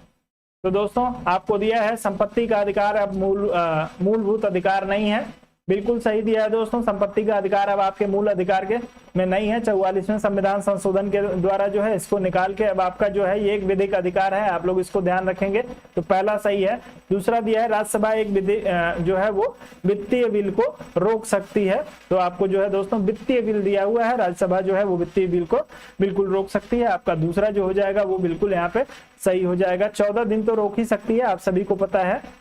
तो रोक तो सकती है ना 14 दिन, 14 दिन का समय इसको दिया गया है, 14 दिन जो है ये रोक सकती है। उसके बाद से दिया गया है दोस्तों कि भारतीय संविधान की प्रस्तावना में 42वें संविधान संशोधन द्वारा धर्मनिरपेक्ष तथा लोकतांत्रिक शब्द जोड़ा गया था। लोकतांत्रिक शब्द जो है दोस्तों नहीं जोड़ा गया था। आप लोग ध्यान रखेंगे, जो है आपके समाजवादी और पंथ निरपेक्ष शब्द का प्रयोग किया गया था। तो आप लोग ध्यान रखेंगे। और एकता शब्द ये आपके 42वें संविधान संशोधन के द्वारा जोड़ा गया था। तो ये आपका गलत हो जाएगा, लोकतांत्रिक शब्द नहीं जोड़ा गया था। जितने लोग इसमें जो है वो बी विकल्प की बात कर रहे हैं, आप लोग एक बार बता दीजिए कौन कौन सा शब्द 42वें संविधान संशोधन के द्वारा जो है वो भारतीय संविधान में जोड़ा गया है। 3 शब्द जोड़े गए हैं, कई बार मैंने बताया, सब लोग कमेंट करके तेजी से बताएंगे दोस्तों। उसके बाद कहा गया कि संसद के दोनों सदनों में कोई विवाद लोकसभा अध्यक्ष की व्यवस्था द्वारा सुलझाया जाएगा। ऐसा कोई प्रावधान जो है दोस्तों भारत में जो है वो नहीं किया गया है भारतीय संविधान में कि यदि संसद के दोनों सदनों में, लोकसभा और राज्यसभा में कोई विवाद होता है तो उसको लोकसभा अध्यक्ष के द्वारा सुलझाया जाएगा, ऐसा नहीं है। तो आपका उत्तर जो होगा केवल 1 और 2 के लिए सही होगा, जो लोग इसमें 1 और 2 की बात कर रहे हैं। ए विकल्प के साथ आप लोग जाएंगे। प्रश्न को यदि ध्यान से नहीं पढ़ेंगे दोस्तों तो आप लोगों से जो है वो प्रश्न गलत हो जाएगा।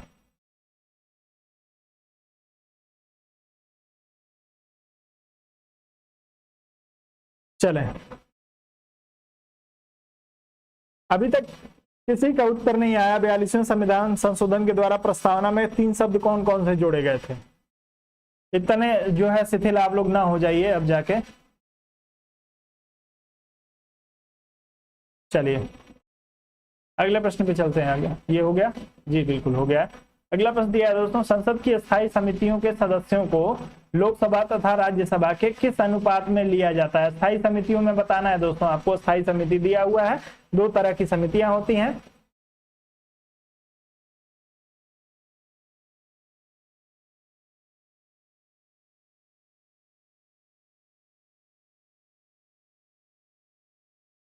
चलिए, समाजवादी, पंथ निरपेक्ष और जो है अखंडता शब्द का जो है वो जोड़ा गया था आपके 42वें संविधान संशोधन के द्वारा। समाजवादी, पंथ निरपेक्ष और अखंडता, ये तीन शब्द हैं जिसको आप लोग गांठ बांध लीजिए, रट लीजिए, कई बार पूछा जा चुका है। चलें अब आ जाइए, आप लोगों से पूछा गया है समितियां कितने प्रकार की होती हैं, आप लोग कमेंट करके बताएंगे।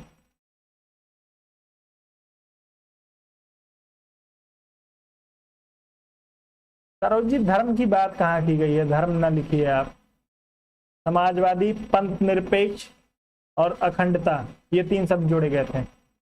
चलिए आ जाइए, समितियां कितने प्रकार की होती हैं आप लोग उत्तर करेंगे। इसमें आपसे पूछा है संसद की स्थायी समिति के सदस्यों को लोकसभा तथा राज्यसभा के किस अनुपात में लिया जाता है? सभी लोग उत्तर करेंगे।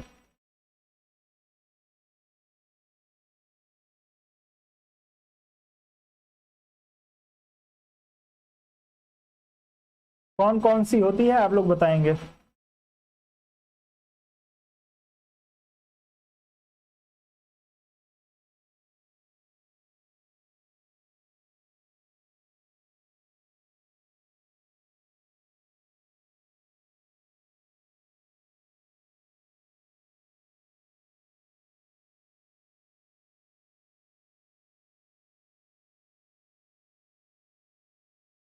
कुछ भी बना देते हैं आप लोग। चलिए, इस प्रश्न में जो है 2 और 1 के अनुपात में, आप सभी को पता है 2 और 1 के अनुपात में जो है वो अस्थायी समिति के सदस्यों का जो है वो आपके जो होता है अनुपात होता है। यदि मान लीजिए कि आप लोगों के जो है किसी समिति में 3 सदस्य हैं, तो उस 3 में से जो है 2 आपके लोकसभा से होंगे, 2 लोकसभा से और 1 आपके राज्यसभा से। ऐसा आप लोग देखेंगे जितनी अस्थायी समितियां हैं सब में लगभग एक आध को, अपवाद को छोड़ के आप लोगों को लगभग सब में जो होगा मिल जाएगा। तो आप लोग जो है इस प्रश्न में क्रमशः 2 और 1 के अनुपात का चुनाव करिएगा, आपका उत्तर जो होगा सही हो जाएगा। अब आप लोगों ने, मैंने आपसे पूछा था कि समितियां कितने प्रकार की होती हैं, तो समितियां सिर्फ 2 प्रकार की होती हैं दोस्तों। आप लोग जो है इसको ध्यान रखिएगा। दोस्त आप लोग अस्थाई समिति को ही बता रहे हैं, मैं पूछ रहा हूं कितने प्रकार की होती है। 2 तरह की समिति होती है, एक को हम लोग अस्थाई समिति कहते हैं और दोस्तों दूसरे को हम लोग तदर्थ समिति कहते हैं। तो आप लोग ध्यान रखिएगा, अस्थाई और तदर्थ सिर्फ 2 प्रकार की समितियां होती हैं। अब इसमें अस्थाई समिति में बहुत सारी समितियां आती हैं और तदर्थ में भी आती हैं, तो आप लोग सबको मिक्स ना कर दीजिए, सबको मिक्स करने की जरूरत नहीं है। इसमें आपका ए विकल्प जो होगा वो बिल्कुल सही हो जाएगा। जितने आप लोग लोक लेखा समिति की बात कर रहे हैं, प्राक्कलन समिति की बात कर रहे हैं, प्राक्कलन समिति अब गठित होती है क्या? चलिए गलत ना करिए आप लोग, अस्थाई और तदर्थ सिर्फ 2 तरीके की समितियां होती हैं। चलिए आगे बढ़ेंगे, अगले प्रश्न पे चल जाएंगे। अगला दिया ध्यान आकर्षण। कुछ भी जो आप लोगों को याद आने लगता है वही लिखने लगते हैं। चलिए कोई बात नहीं, कम से कम प्रयास करते हैं। इसके लिए मैं आप लोगों को जो है 10 में से 8 नंबर दे रहा हूं कि आप लोग प्रयास कर रहे हैं। जो लोग प्रयास नहीं करेंगे दोस्तों, ठोकर उसे नहीं लगेगी जो चलने का ही प्रयास नहीं करेगा, ठोकर उसे ही लगेगी, चोट उसे ही लगेगी जो चलने का प्रयास करेगा, और चोट लगने से ही व्यक्ति जो है वो सीखता है। तो जो लोग उत्तर कर रहे थे उन सभी को मेरी तरफ से शुभकामनाएं है। आप लोग जो है आइंदे से आपका प्रश्न कभी गलत नहीं होगा। और जो लोग जो है अपने हाथ में दही जमा के या मेहंदी लगा के बैठे हैं, हो सकता है कि कुछ पुरुष लोग भी हमारे मेहंदी लगा के बैठे हों, तो आप लोग यदि हाथ में मेहंदी लगा के बैठे हैं तो आप लोग जो है अपनी मेहंदी को खूब कलर चढ़ने दीजिए और मजा लीजिए उसका। चलिए, आपसे पूछा गया है ध्यान आकर्षण सूचना के प्रावधान ने निम्नलिखित में से किस क्षेत्र को सीमित किया है? आप लोग अपना उत्तर करेंगे। इस प्रश्न के लिए चारों में से किसी एक का चुनाव करिए। चलें, सब लोग उत्तर करेंगे, हंसिएगा बाद में आप लोग। ध्यान आकर्षण सूचना के प्रावधान में निम्नलिखित में से किसके क्षेत्र को सीमित किया, किसके क्षेत्र को सीमित किया है ध्यान आकर्षण प्रस्ताव ने? आप लोग उत्तर करेंगे इस प्रश्न के लिए।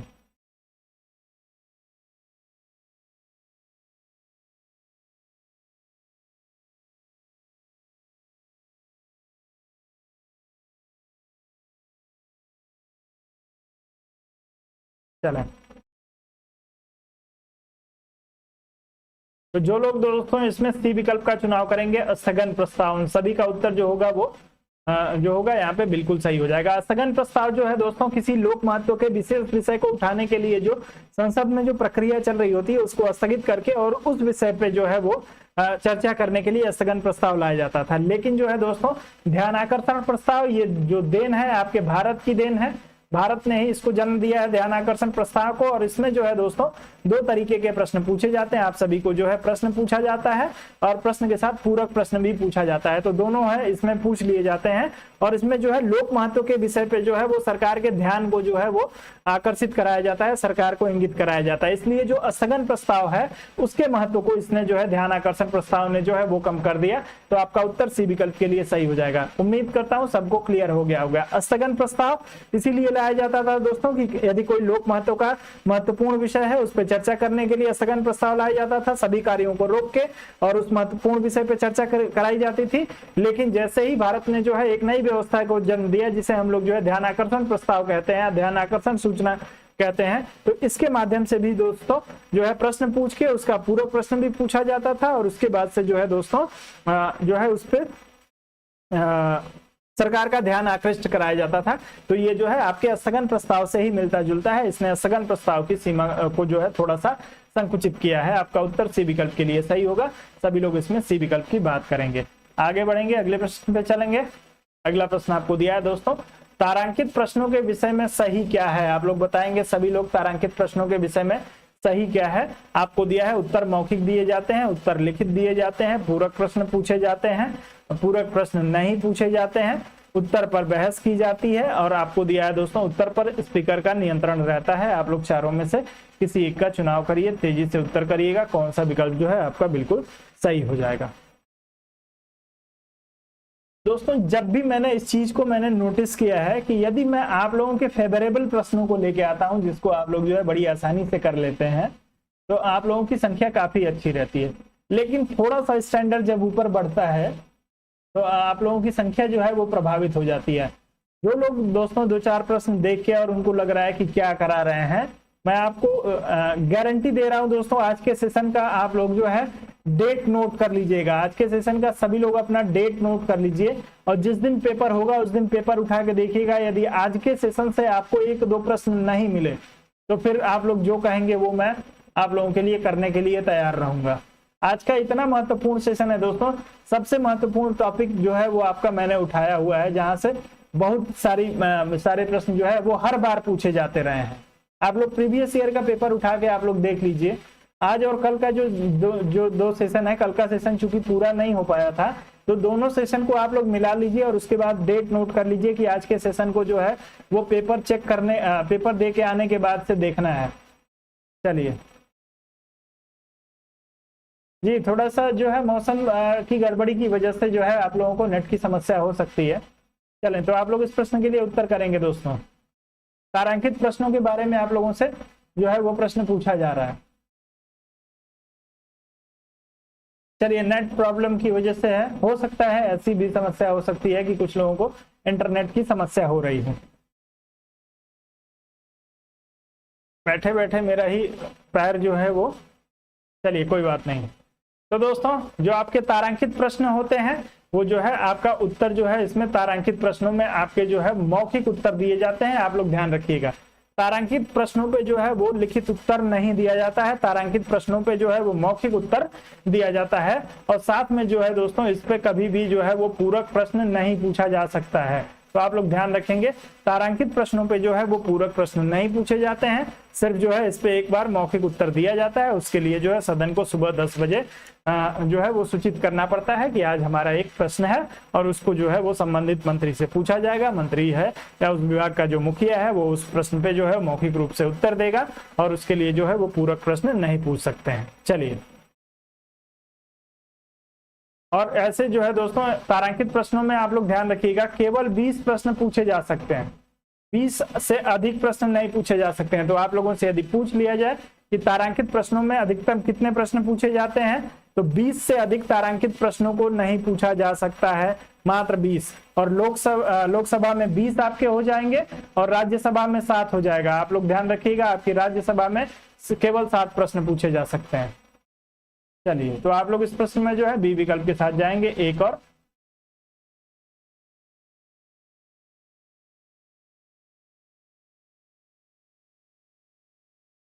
चलिए माफ करिए, मैंने ही आप लोगों को जो है वो गलत करा दिया है। बी विकल्प में 1 और 3 दिया है और मैंने आपको क्या बता दिया, पूरक प्रश्न नहीं पूछे जाते हैं। तारांकित प्रश्नों में पूरक प्रश्न भी पूछे जाते हैं दोस्तों।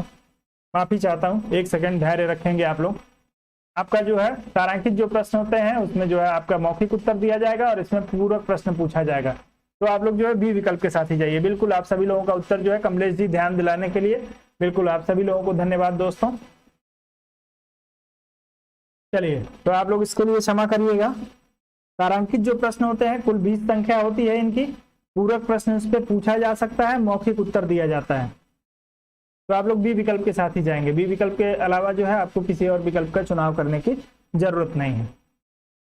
चलिए, 1 और 3 आपका सही है, बिल्कुल सभी लोगों ने जिन लोगों ने बी विकल्प का चुनाव किया उनका उत्तर जो होगा सही हो जाएगा।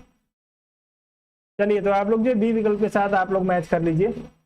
मुझसे जो है असावधानी हुई है, मैंने ध्यान नहीं दिया दोस्तों। पहले उत्तर नहीं देखता हूँ, पहले दिमाग में जो आने लगता है वो बोलने लगता हूँ और उसमें जो है वो क्रम में यदि कुछ थोड़ा सा मिसप्लेस हो गया तो वहां पे जो है वो गलती होने की संभावना रहती है। तो आप लोग जो है वहां पे करेक्ट कर दिया करिए यदि कभी जो है वो कुछ गलत हो जाए तो।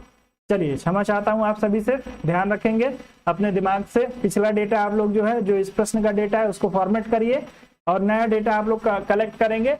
जो आपके तारांकित प्रश्न होते हैं उनमें जो है वो मौखिक उत्तर दिए जाते हैं, पूरक प्रश्न भी उसमें पूछा जा सकता है। दोनों कार्य इसमें किए जा सकते हैं। लोकसभा में जो है दोस्तों ऐसे प्रश्नों की संख्या 20 हो सकती है और आपके राज्यसभा में ऐसे प्रश्नों की संख्या जो है वो 7 हो सकती है। तो आप लोग ध्यान रखेंगे। चलिए, बिल्कुल ह्यूमन एरर है, कोई बात नहीं है, होता है, बिल्कुल ह्यूमन एरर ही है, लेकिन दोस्तों ऐसी गलती होनी नहीं चाहिए। जिसके भरोसे यहाँ पे आप लोग बैठे हैं वही यदि गलती करेगा, यदि मैं गलती करूंगा तो वो काफी भारी पड़ सकता है। चलिए, कोई बात नहीं है, आ जाते हैं। भारतीय संसद में स्थगन प्रस्ताव लाने का उद्देश्य है, आप लोगों को बताना है दोस्तों। स्थगन प्रस्ताव लाने का उद्देश्य क्या होता है आप लोग बताएंगे। दिया सार्वजनिक महत्व के निश्चित आवश्यक मुद्दे पर बहस करने हेतु, विपक्षी सदस्यों के मंत्रियों से सूचना प्राप्त करने हेतु, किसी अनुदान की मांग में एक निश्चित मात्रा में कटौती करने हेतु, और चौथा दिया है दोस्तों कुछ सदस्यों के हिंसक अथवा अनुचित व्यवहार पर रोक लगाने के लिए कार्यवाही स्थगित करने हेतु। चारों में से एक विकल्प का चुनाव करिए और तेजी से उत्तर करने का प्रयास करिए सभी लोग। दोस्तों, आप सभी से एक बार फिर से मेरा विनम्र निवेदन है कि यदि आपने अभी तक वीडियो को लाइक नहीं किया है तो वीडियो को आप लोग लाइक कर दीजिए दोस्तों। वीडियो को लाइक करने से आपका कोई नुकसान नहीं होगा, मेरा थोड़ा सा उत्साह जो है वो बढ़ता है। वैसे ही आज जो है जब आप लोगों की संख्या जब किसी कारण से प्रभावित होती है तो बार बार मेरा ध्यान उधर जाता है आप लोगों पे। चलिए, आप सभी लोग उत्तर करेंगे, इस प्रश्न के लिए उत्तर करिए दोस्तों।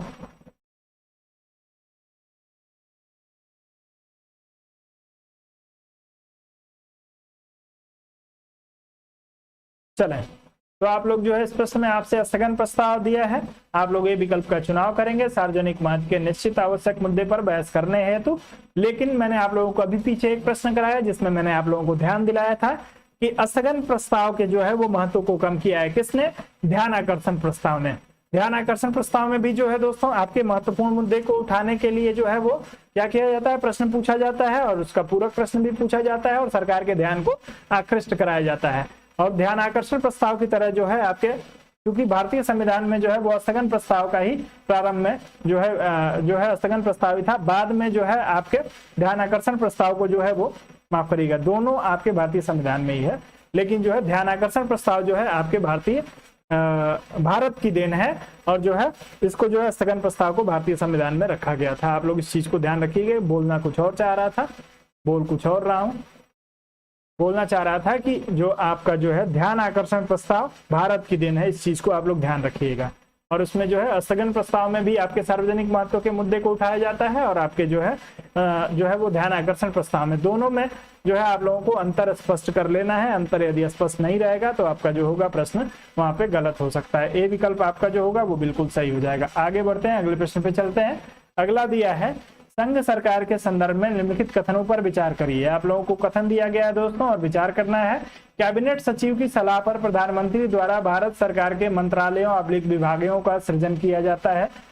दूसरा दिया है दोस्तों हर एक मंत्रालय को प्रधानमंत्री की सलाह पर राष्ट्रपति के भारत के राष्ट्रपति के द्वारा किसी मंत्री को प्रदान किया जाता है। आप लोग बताएंगे इसमें से कौन सा उत्तर जो होगा वो बिल्कुल सही हो जाएगा। जी, भारत की देन जो है, 0 आवर भी भारत की देन है, बिल्कुल कमलेश जी ने बात किया है। 0 आवर हो गया आपका जो है, ये ध्यान आकर्षण प्रस्ताव हो गया, ये भारत की देन है। चलिए आप आ जाइए, इस प्रश्न पे आप लोग उत्तर करिएगा।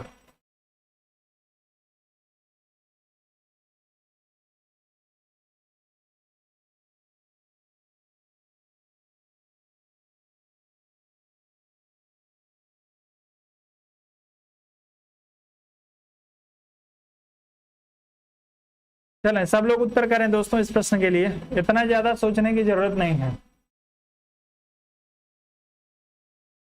चलें तो दोस्तों इसमें आपके पहले विकल्प में दिया है कैबिनेट सचिव की सलाह पर प्रधानमंत्री भारत सरकार के मंत्रालय अथवा विभागों का सृजन करता है, बिल्कुल गलत दिया है दोस्तों। जो है आपके प्रधानमंत्री की सलाह पे जो है राष्ट्रपति के द्वारा मंत्रालय और विभागों का सृजन किया जाता है, कैबिनेट सचिव की सलाह पर नहीं। दूसरा दिया है दोस्तों कि हर एक मंत्रालय को प्रधानमंत्री की सलाह पर भारत के राष्ट्रपति द्वारा किसी मंत्री को प्रदान किया जाता है। तो आपका दूसरा जो है बिल्कुल दिया गया है, प्रधानमंत्री जो है जिसको कहेगा उसको राष्ट्रपति जो होता है वो उस मंत्रालय के लिए जो है वो एलोकेट कर देता है। आपका उत्तर जो होगा वो सिर्फ बी विकल्प के लिए सही होगा, केवल 2 आपका सही है। पहला जो है कैबिनेट सचिव की सलाह नहीं दोस्तों, जो है आपके प्रधानमंत्री की सलाह पे जो है वो राष्ट्रपति के द्वारा मंत्रालय और मंत्रियों को जो है वो आवंटित किया जाता है। सब लोग आप लोग ध्यान दीजिएगा इसमें। आगे बढ़ते हैं, अगले प्रश्न पे चलते हैं। अगला दिया है कि भारतीय संसद का सचिवालय आप लोगों को क्या है, जो है संसदीय कार्य मंत्री के अधीन है, राष्ट्रपति के अधीन है, सरकार से स्वतंत्र है, सर्वोच्च न्यायालय के अधीन है। चारों में से एक विकल्प का चुनाव करिए, तेजी से उत्तर करिए। अब 15 सेकंड का समय दूंगा और तेजी से लेके चलूंगा आप लोगों को। चलें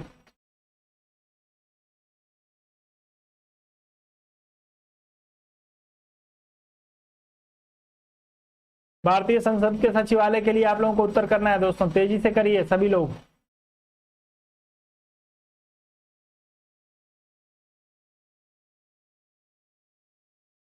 चलिए तो दोस्तों आपके भारतीय संसद में जो है दोस्तों दो सदन होते हैं, आपका लोकसभा और राज्यसभा।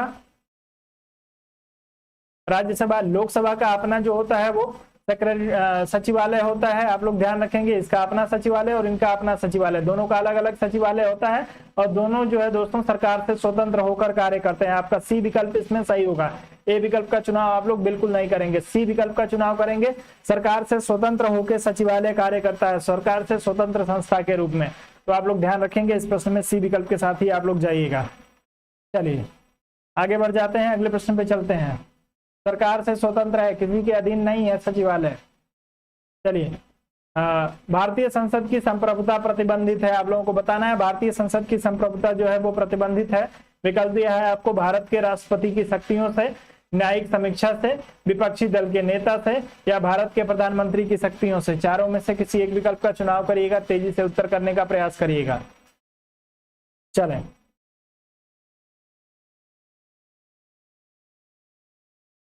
सभी लोग उत्तर करेंगे दोस्तों। जिन लोगों ने वीडियो को लाइक नहीं किया है, आप सभी लोगों से निवेदन है वीडियो को लाइक करिए और थोड़ा सा वीडियो को शेयर करने का आप लोग प्रयास किया करिए।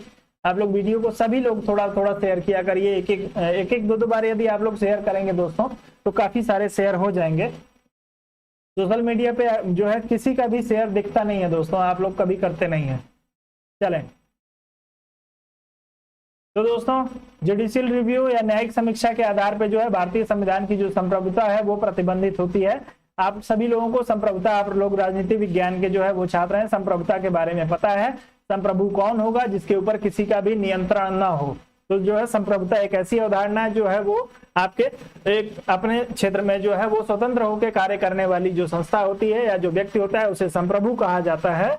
और ये जो है दोस्तों आपके भारतीय संसद को आपके जुडिशियल रिव्यू या न्यायिक समीक्षा की अवधारणा के तहत जो है वो संप्रभु नहीं माना जाता है। सिर्फ एक अर्थ में आप लोग जो है इसमें ऐसा ना कहिएगा कि भारतीय संसद संप्रभु नहीं है। भारत की संसद जो है वो संप्रभु है, भारत एक संप्रभु देश है। लेकिन दोस्तों न्यायिक समीक्षा की अवधारणा के आधार पे जो है वो भारत की संसद जो होती है वो संप्रभुता अपनी खो देती है, क्योंकि इसके ऊपर जो है वो सुप्रीम कोर्ट का नियंत्रण हो जाता है। आगे बढ़ जाएंगे, अगले प्रश्न पे चलेंगे। अगला प्रश्न आपको दिया है दोस्तों, वह कौन राष्ट्रवादी नेता था जो 1925 के केंद्रीय विधानसभा का अध्यक्ष या स्पीकर चुना गया था। 1925 में जो है दोस्तों अंग्रेजी काल में आप लोगों से पूछा जा रहा है कि केंद्रीय विधानसभा का अध्यक्ष जो है वो कौन चुना गया था। आपको मोतीलाल नेहरू, विट्ठल भाई पटेल, वल्लभ भाई पटेल और CR दास 4 विकल्प दिया है। चारों में से एक विकल्प का चुनाव करके उत्तर करिएगा। 10 सेकंड से ज्यादा का समय न लीजिएगा इस प्रश्न के लिए। चलो सब लोग उत्तर करेंगे दोस्तों इस प्रश्न के लिए।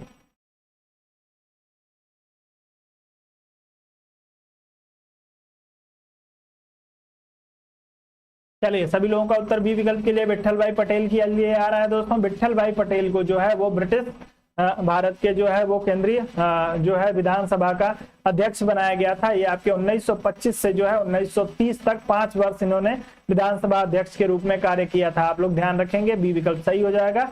आगे बढ़ते हैं, अगले प्रश्न पे चलेंगे।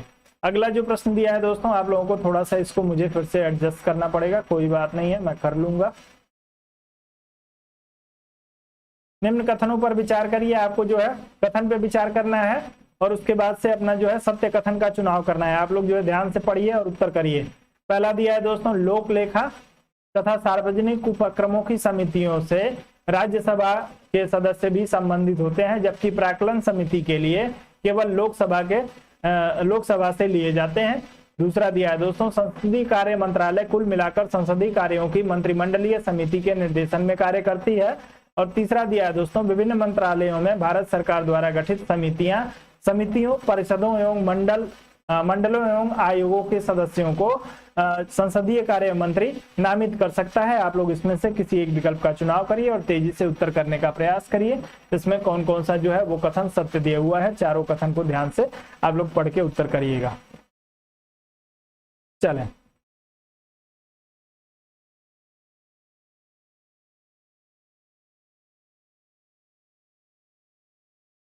सब लोग उत्तर करेंगे इस प्रश्न के लिए दोस्तों।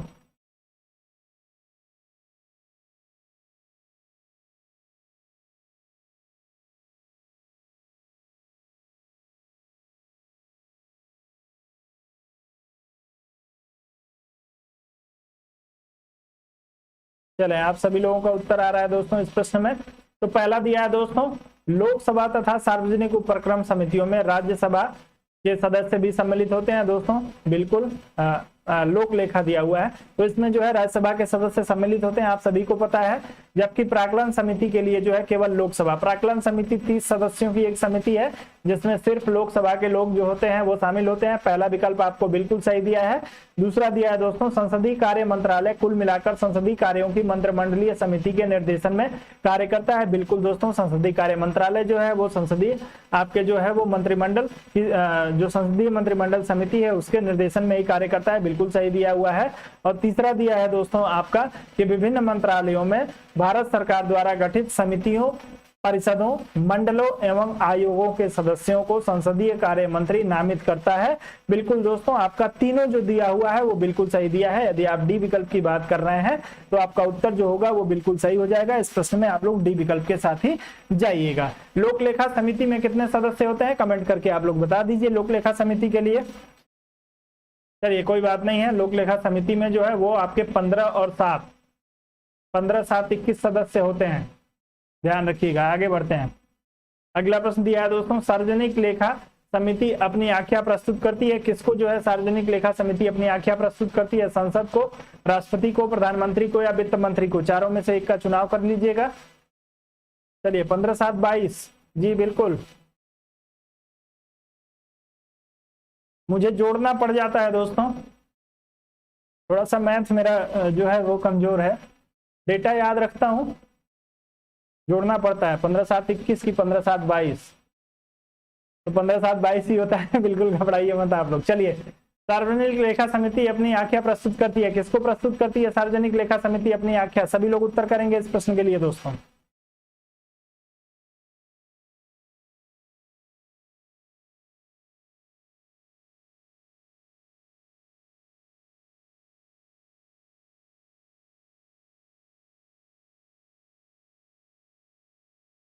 चलें, सब लोग उत्तर करेंगे दोस्तों इस प्रश्न के लिए। चलिए, तो दोस्तों सार्वजनिक लेखा समिति की बात करेंगे तो सार्वजनिक लेखा समिति जो होती है दोस्तों आपके संसद को जो है अपनी आख्या प्रस्तुत करती है। आप लोग इसमें ए विकल्प का चुनाव करिएगा। लोक लेखा समिति में मैंने आपको बताया दोस्तों 15 सदस्य जो होते हैं आपके लोकसभा से होते हैं और 7 सदस्य जो होते हैं आपके राज्यसभा से होते हैं। और ये जो है दोस्तों आपकी लोक लेखा समिति जो होती है आपके सीएजी के रिपोर्ट को आधार मान के जो है वो अपना परीक्षण कार्य करती है। तो आप लोग ध्यान रखिएगा, आपका उत्तर ए विकल्प के लिए सही हो जाएगा। ये संसद को जो है अपनी रिपोर्ट प्रस्तुत करती है। ए विकल्प के साथ जाइएगा। आगे बढ़ते हैं, अगले प्रश्न पे चलते हैं। अगला प्रश्न दिया है दोस्तों, निम्नलिखित कथनों पर विचार करिए। लोक लेखा समिति संसदीय समिति आपको दिया है, लोक लेखा की संसदीय समिति दिया है दोस्तों। और पहला विकल्प दिया है लोकसभा के अधिकतम 25 सदस्यों से गठित होती है। दूसरा दिया है सरकार के विनियोग अथवा वित्तीय लेखाओं की जांच करती है। और तीसरा दिया है भारत के नियंत्रक महालेखा परीक्षक रिपोर्ट की जांच करती है। आप लोग अपना उत्तर जो है इसमें से तेजी से चुनने का प्रयास करिए, कौन कौन सा जो है वो आपका सही हो जाएगा और कौन सा गलत दिया हुआ है। चलें, तेजी से आप लोग करेंगे दोस्तों इस प्रश्न को। चलें,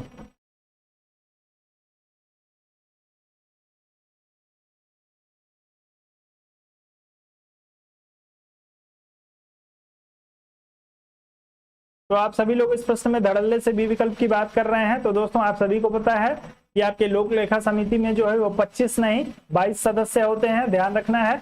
जिसमें कई बार बता चुका हूं 15 और 7 होते हैं। 15 और 7 2 संबंध 1 का रेशियो होता है, इसको ध्यान रखिएगा। और उसके बाद से बात करेंगे दोस्तों, तो सरकार के विनियोग तथा वित्तीय लेखाओं की जांच करना जो है आपके लोक लेखा समिति का कार्य है। बिल्कुल है, सही दिया है। और नियंत्रक महालेखा परीक्षक की रिपोर्ट की जांच करना पिछले ही प्रश्न में बताया है।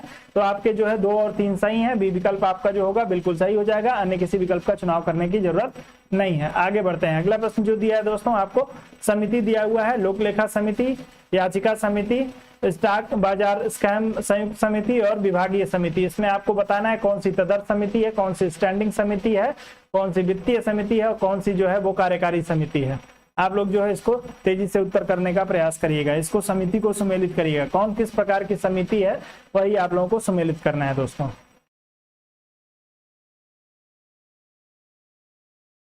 चलें,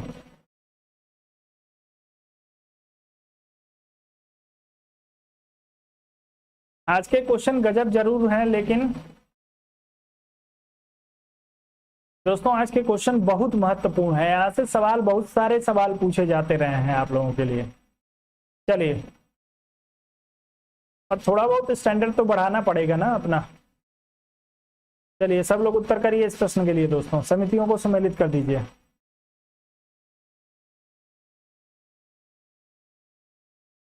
चलिए, तो लोक लेखा समिति आपको दिया है दोस्तों, स्थायी समिति होती है और ये एक वित्तीय समिति होती है। आप सभी को पता है। 1 और 1 जिन लोगों ने मिला लिया है उन सभी लोगों का उत्तर सी विकल्प के लिए आया होगा, क्योंकि सिर्फ एक ही विकल्प में जो है आपके सी विकल्प में 3 की बात की गई है। बिल्कुल दोस्तों, याचिका समिति जो होती है आपकी जो है एक अस्थायी समिति होती है और ये जो है आपकी कार्यकारी समिति होती है।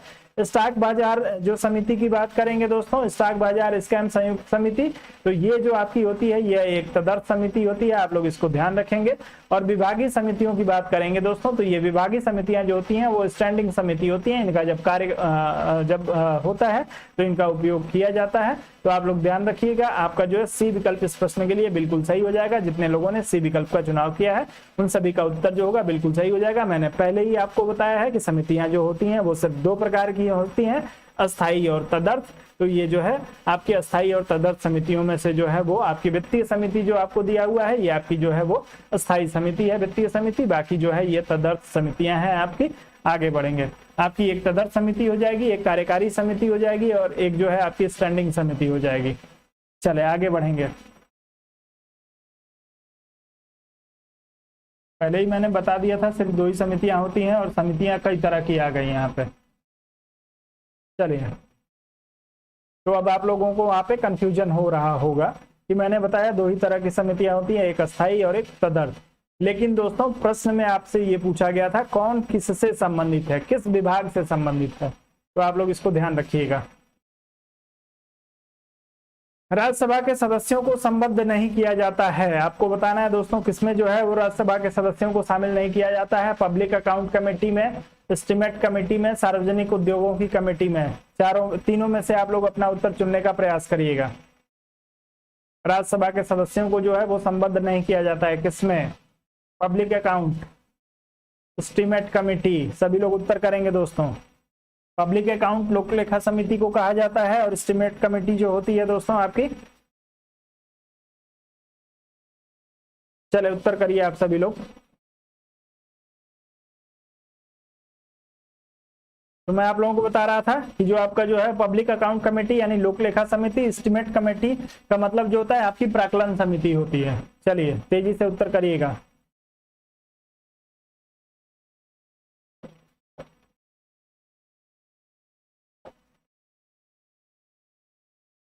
सी और डी विकल्प के लिए आप लोगों का उत्तर आ रहा है दोस्तों। तो दोस्तों इसमें दिया है राज्यसभा के सदस्यों को संबद्ध नहीं किया जाता है। तो जो है दोस्तों आपकी एस्टीमेट कमेटी जो होती है, आपके एस्टीमेट कमेटी में यानी प्राक्कलन समिति में, मैंने आप लोगों को बताया था प्राक्कलन समिति जो होती है दोस्तों, इसमें 30 सदस्य होते हैं और ये 30 के 30 जो होते हैं वो आपके कहाँ से होते हैं?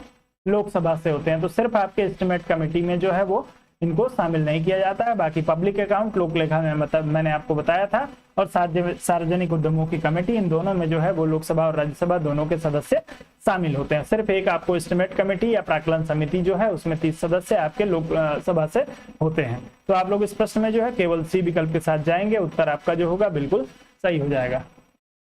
कमलेश जी आगे बढ़ते हैं, कोई बात नहीं है, सी विकल्प का चुनाव करिए। अगला दिया दोस्तों, निम्नलिखित में से कौन सी भारतीय संसद की वित्तीय समितियां हैं? आप लोगों को बताना है दोस्तों वित्तीय समितियां कौन सी हैं। सार्वजनिक लेखा समिति, प्राक्कलन समिति, सार्वजनिक उपक्रम समिति, चारों में से एक का चुनाव करिए, तेजी से उत्तर करिएगा।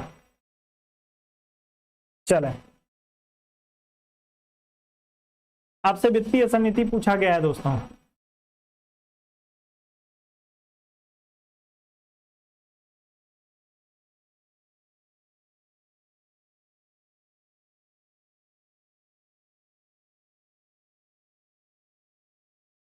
चलें, तो जो लोग इसमें 1, 2 और 3 सभी की बात कर रहे होंगे उन सभी का उत्तर सही हो जाएगा, क्योंकि सार्वजनिक लेखा समिति, प्राक्कलन समिति और जो है वो सार्वजनिक उपक्रम समिति, ये तीनों समितियां जो है वो वित्तीय समितियों के अंतर्गत आती हैं। आप लोग इसमें ध्यान रखिएगा, आपका डी विकल्प इस प्रश्न के लिए सही हो जाएगा। आगे बढ़ते हैं, अगले प्रश्न पे चलते हैं, थोड़ा तेजी से चलना पड़ेगा। आपको दिया है दोस्तों 2G स्पेक्ट्रम मुद्दे की जांच करने के लिए बनाई गई संयुक्त समिति जो है वो संसदीय समिति में शामिल हुए थे। कितने लोग जो है 2G स्पेक्ट्रम की समिति में शामिल हुए थे? आप लोग उत्तर करेंगे दोस्तों। आपको दिया है दोनों सदनों के प्रत्येक सदन दोनों सदनों के से प्रत्येक के 15 सदस्य, 20 सदस्य लोकसभा से, 10 सदस्य राज्यसभा से, 18 सदस्य लोकसभा से, 12 सदस्य जो है वो आपके राज्यसभा से, 16 सदस्य लोकसभा और 14 सदस्य राज्यसभा। आप लोग अपना उत्तर इस प्रश्न के लिए करिएगा। 2G स्पेक्ट्रम मामले में जिस समिति का गठन किया गया था, संसदीय समिति एक बनाई गई थी, उसमें दोस्तों लोकसभा से कितने सदस्य थे और राज्यसभा से कितने सदस्य थे, बस आपको इतना ही इसमें बताना है। तेजी से आप लोग बताने का प्रयास करिए। बाकी यदि आपने अभी तक वीडियो को लाइक नहीं किया है दोस्तों, तो आप लोग वीडियो को लाइक अवश्य कर दीजिए। वीडियो को लाइक करने से आपके अकाउंट बैलेंस से पैसा नहीं कटेगा, किसी के भी नहीं कटा है तो आपके भी अकाउंट बैलेंस से नहीं कटेगा, उससे सिर्फ मेरा उत्साह बढ़ता है। तो आप लोग मेरे उत्साहवर्धन के लिए जरूर वीडियो को लाइक कर दीजिए जिन लोगों ने लाइक नहीं किया है। चलिए चलें, सब लोग उत्तर करेंगे इस प्रश्न के लिए दोस्तों, 2G स्पेक्ट्रम के लिए। चलें, तो 2G स्पेक्ट्रम के लिए जो लोग बात करेंगे दोस्तों, 30 सदस्यों की एक कमेटी बनी थी, जिसमें जो है 20 सदस्य आपके लोकसभा से और 10 सदस्य राज्यसभा से जो है वो चुने गए थे। आपका बी विकल्प इस प्रश्न के लिए सही हो जाएगा, अन्य किसी विकल्प का न चुनाव करिएगा। 2G स्पेक्ट्रम मामले में जब 2G नेटवर्क का आवंटन हो रहा था तो उसमें जो है वो घोटाले की बात आई थी और उसके मामले की जांच के लिए जो है वो 30 सदस्यों की एक कमेटी बनी थी, जिसमें 20 लोकसभा और 30 राज्यसभा, माफ करिएगा 10 राज्यसभा से कुल 30 जो है वो सदस्य इसमें आपके थे। आगे बढ़ते हैं और अगले प्रश्न पे चलते हैं। अगला दिया है, भारतीय संसद किस रीति से प्रशासन पर नियंत्रण करती है। आपको बताना है दोस्तों, भारतीय संसद जो है वो किस रीति का प्रयोग करके प्रशासन पर नियंत्रण करती है। आपको दिया है संसदीय समितियों के माध्यम से, विभिन्न मंत्रालयों की परामर्शदात्री समितियों के माध्यम से, प्रशासकों और आवधिक प्रतिवेदन भिजवा कर कार्यपालिका को रिट जारी करने के लिए बाध्य करके। आप लोग जो है अपना उत्तर तेजी से करेंगे। इस प्रश्न के लिए सभी लोग उत्तर करेंगे।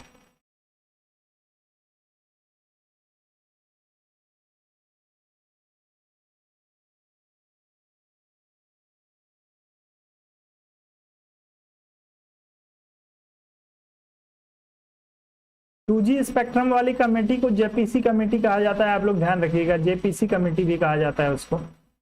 चलिए इस प्रश्न के लिए उत्तर करिए आप लोग दोस्तों। तो इस प्रश्न में जो लोग जो है ए विकल्प की बात करेंगे, भारतीय संसद जो है वो संसदीय समितियों के माध्यम से जो है वो प्रशासन पे नियंत्रण करती है। आप लोग ध्यान रखेंगे, ए विकल्प के साथ आपका उत्तर जो होगा बिल्कुल सही हो जाएगा। जो लोग इसमें ए विकल्प की बात करेंगे उन्हीं का उत्तर सही हो जाएगा। बी विकल्प का चुनाव ना करिएगा। संसदीय समितियां जो होती हैं वो पूरे प्रशासन को जो है वो नियंत्रित करती हैं। आगे बढ़ते हैं, अगले प्रश्न पे चलेंगे।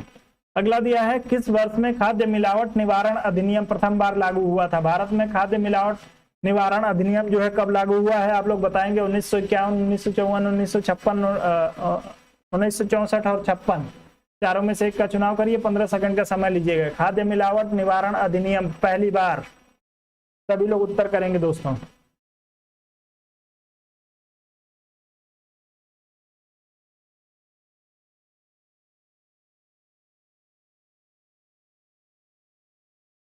चलें,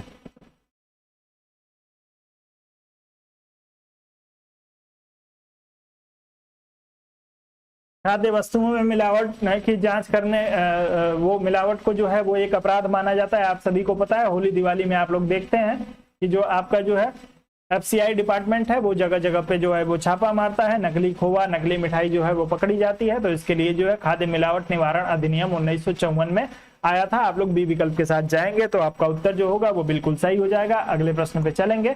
अगला प्रश्न दिया है दोस्तों, निम्नलिखित युग्मों में से कौन सा सुमेलित नहीं है। आपको हिंदू विवाह अधिनियम 1955 दिया है, हिंदू उत्तराधिकार अधिनियम 1956 दिया है, 73वां संविधान संशोधन दिया है, शहरी क्षेत्रों के स्थानीय निकायों के चुनाव के लिए महिलाओं के लिए स्थानों का आरक्षण, और जो चौथा दिया है आपको सती निरोध अधिनियम 1987 दिया है। आप लोग इसको तेजी से सुमेलित करने का इसमें चेक करिए आप लोग कि कौन सा जो है वो सही सुमेलित नहीं है, तेजी से।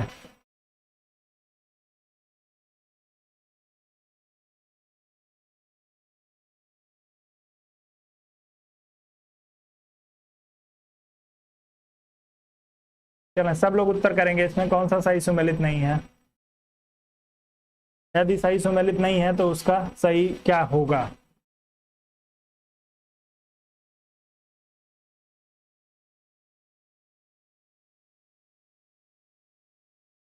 चलिए,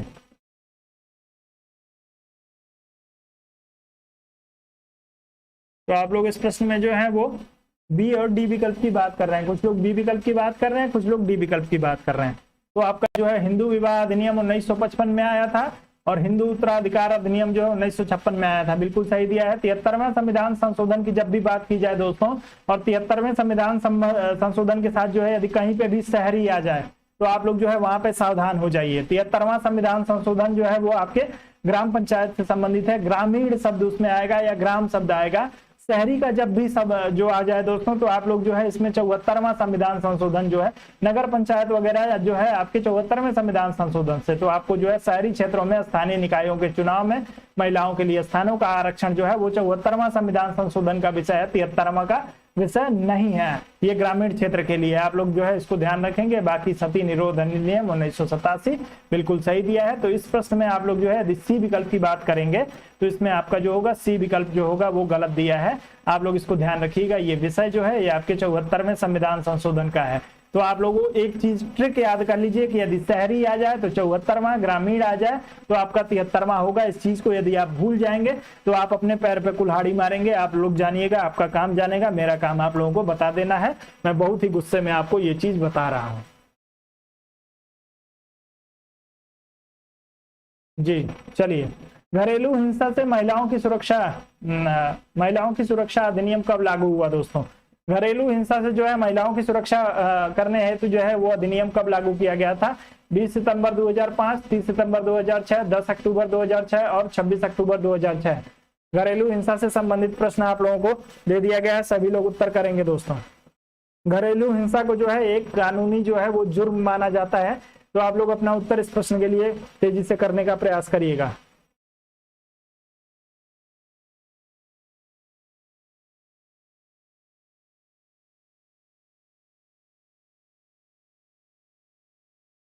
चलें, तो जो लोग जो है दोस्तों इसमें 26 अक्टूबर वर्ष 2006 की बात करेंगे, उन सभी का उत्तर जो होगा बिल्कुल सही हो जाएगा। घरेलू हिंसा से महिलाओं की सुरक्षा हेतु अधिनियम जो आया था वो आपके 26 अक्टूबर जो है 2006 में आया था। आप लोग इसको ध्यान रखिएगा, उत्तर आपका डी विकल्प के लिए सही होगा। ये सारे महत्वपूर्ण अधिनियम करा रहा हूं दोस्तों, आप लोग नोट डाउन करके रख लीजिएगा। आप जो है इसमें से यदि एक आध भी प्रश्न आ गया और आप तैयार नहीं रहेंगे तो गड़बड़ हो जाएगा। तो आप लोग नोट डाउन अधिनियमों को, कुछ जो महत्वपूर्ण अधिनियम है उनको आप लोग जरूर कर लिया करिए। चलिए, अगला प्रश्न आया है, लेकिन इसको जो है मुझे थोड़ा सा एडजस्ट करना पड़ेगा। एडजस्ट कर देता हूं, कोई बात नहीं है। चलिए, थोड़ा सा अभी और करना पड़ेगा। पहले प्रश्न को आप लोग पढ़ लीजिए। प्रश्न को पढ़ने के बाद से जो है उत्तर के लिए, नहीं तो बहुत ज्यादा छोटा हो जाएगा तो आप लोग कर नहीं पाएंगे। चलिए, आपको दिया है भारतीय विधान के प्रावधानों के अंतर्गत उपभोक्ताओं के अधिकारों, विशेषाधिकारों के संदर्भ में निम्नलिखित में से कौन सा कथन सही है? उपभोक्ता अधिकार के बारे में आप लोगों से कथन पूछा गया है दोस्तों। आप सभी लोग बताएंगे उपभोक्ता अधिकार के बारे में इसमें से कौन सा कथन जो है वो सही दिया हुआ है। तो आपको जो है इसको फिर से बड़ा कर देता हूं, आप लोग पढ़ेंगे दोस्तों इस प्रश्न को तेजी से। सारे विकल्प को पढ़िए और बताइए कौन कौन सा है इसमें से सही है।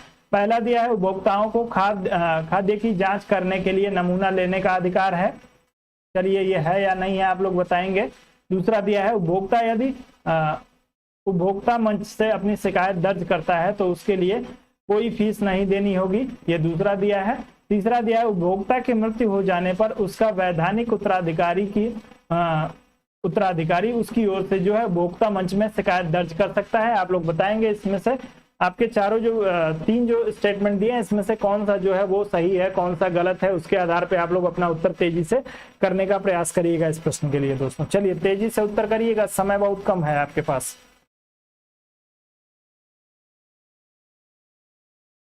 चलें,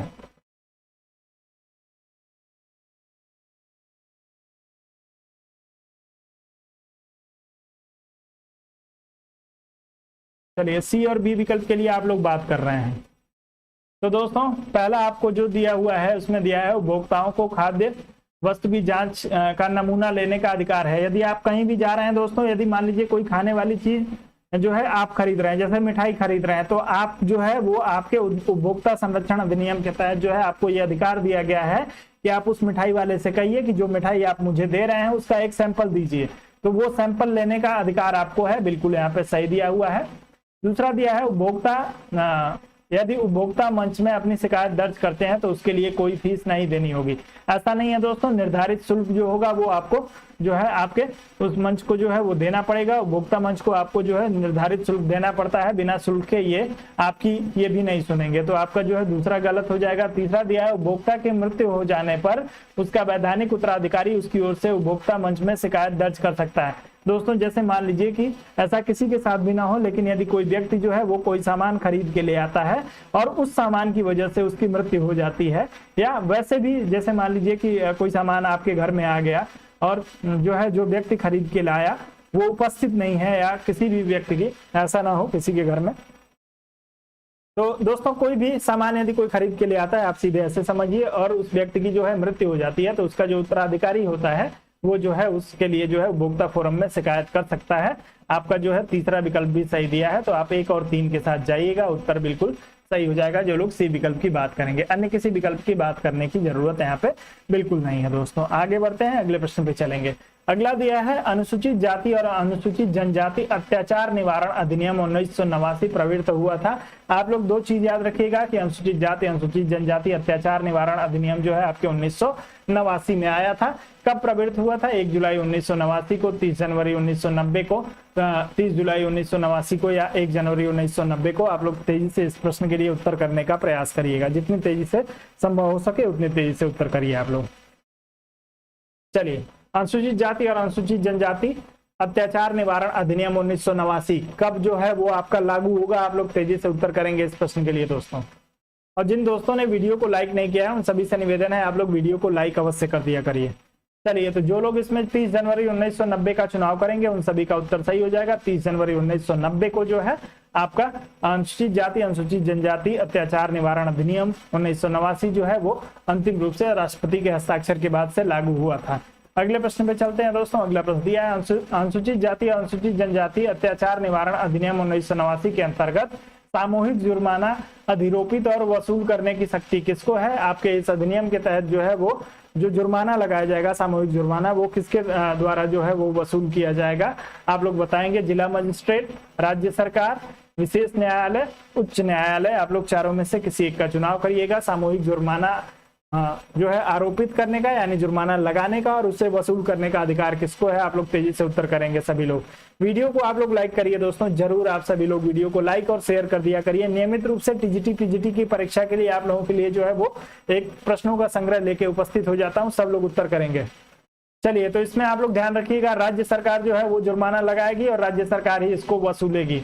चलिए, अनुसूचित जाति अनुसूचित जनजाति अत्याचार निवारण में यदि आप पकड़े जाते हैं या कोई भी व्यक्ति यदि पकड़ा जाता है जो है उसके ऊपर आरोप यदि सिद्ध होता है तो उस पर जुर्माना जो लगाएगी वो राज्य सरकार वसूल करेगी, वो भी आपके राज्य सरकार के द्वारा ही किया जाएगा। आगे बढ़ते हैं, अगले प्रश्न पे चलते हैं। अगला दिया है भारत सरकार ने अनुसूचित क्षेत्रों में पंचायत विस्तार पेशा अधिनियम को 1996 माफ करिएगा 1966 में अधिनियमित किया। निम्नलिखित में से कौन सा एक इसका उद्देश्य नहीं है? आप लोग जो है पंचायत विस्तार अधिनियम पेशा के लिए आप लोग अपना उत्तर चुनेंगे। इस प्रश्न के लिए आपको उत्तर दिया है दोस्तों, स्वशासन प्रदान करना, पारंपरिक अधिकारों को मान्यता देना, जनजातीय क्षेत्रों में स्वायत्त क्षेत्रों का निर्माण करना और जनजातीय लोगों को शोषण से मुक्त करना। चारों में से किसी एक का चुनाव करिए। तेजी से पेशा के लिए उत्तर करिएगा आप सभी लोग दोस्तों, जितनी तेजी से संभव हो सके उतनी तेजी से आप लोग उत्तर करिए। आप सभी से मेरा विनम्र निवेदन है कि यदि आप लोगों ने अभी तक वीडियो को लाइक नहीं किया है तो आप सभी लोग वीडियो को लाइक अवश्य करें दोस्तों। चैनल को सब्सक्राइब नहीं किया है तो चैनल को भी सब्सक्राइब करें, साथ में वीडियो को आप लोग शेयर अवश्य कर दिया करिए। जो लोग वीडियो को बाद में देखते हैं दोस्तों, आप सभी से भी निवेदन है कि आप बाद में भी देख रहे हैं तो लाइक आप भी कर सकते हैं। आप लोग जो है बिल्कुल लाइक नहीं करते हैं, आप लोग बाद में भी लाइक कर दिया करिए। चलिए दोस्तों,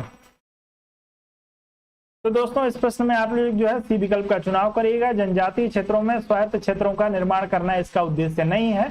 बाकी आपके जो है इनको स्वशासन प्रदान करना, आपके जो है पंचायतों का विस्तार किया गया था जनजातीय क्षेत्रों तक, पारंपरिक अधिकारों को मान्यता देना, जो जनजातियों का जो है अधिकार था उसको मान्यता देना जो है आपके पेशा का जो है वो उद्देश्य था। साथ में जो है जनजातीय लोगों को शोषण मुक्त करना जो है इसका था। लेकिन जो है आपके स्वायत्त क्षेत्रों का निर्माण नहीं किया गया। आप लोगों को ध्यान रखना है, पेशा के तहत जो है वो स्वायत्त क्षेत्रों का निर्माण नहीं किया जाता है। आप लोग इसको ध्यान रखेंगे। आपका उत्तर इस प्रश्न में जो होगा वो सी विकल्प के लिए सही हो जाएगा, जो लोग इसमें सी विकल्प की बात कर रहे होंगे। चलिए आगे बढ़ जाएं दोस्तों।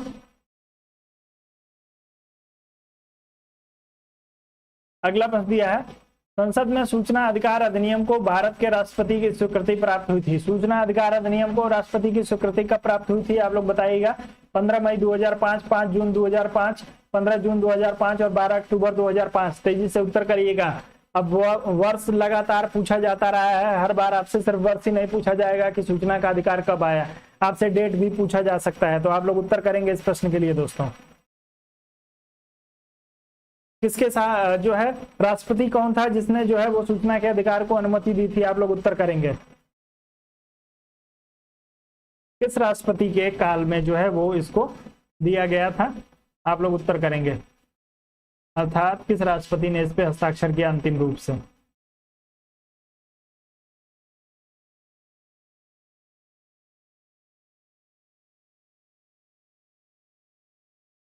चलो इसमें आपको 2-3 डेट याद रखने पड़ेंगे दोस्तों। पहले तो आप लोग याद रखिएगा 15 जून 2005 को जो है आपके राष्ट्रपति के द्वारा जो है ये अनुमति दी गई थी। 15 जून 2005 को राष्ट्रपति ने इस पे हस्ताक्षर किया था। लेकिन जो है दोस्तों हस्ताक्षर करने के बाद तुरंत ये लागू नहीं हुआ। इसके लागू होने में दोस्तों, लागू होने में 120 दिन का समय और लगा था। 120 दिन का समय लगा था और ये आपका जो लागू हुआ था दोस्तों आपके 12-13 अक्टूबर 2005 को जो है ये आपके जाके लागू हो पाया था। तो आप लोग इसको ध्यान रखेंगे। राष्ट्रपति जो है 2005 में सूचना का अधिकार अधिनियम आएगा।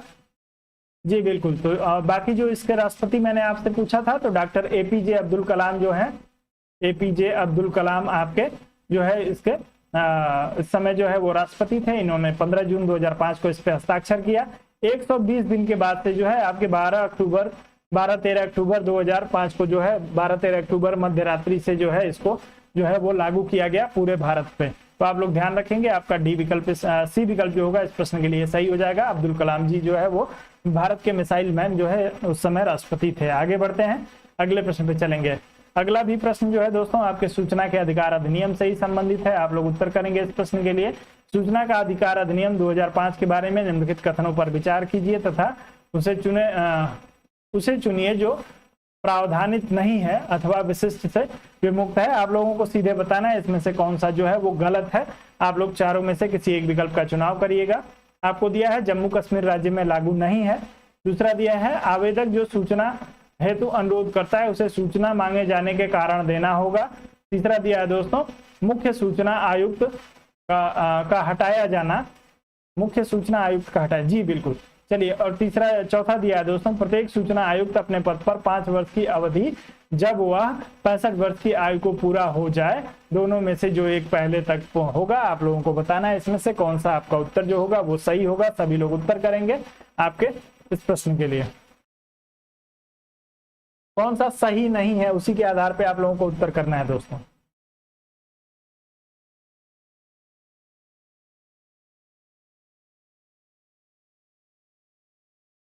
कौन सा सही नहीं है उसका चुनाव करिए आप लोग।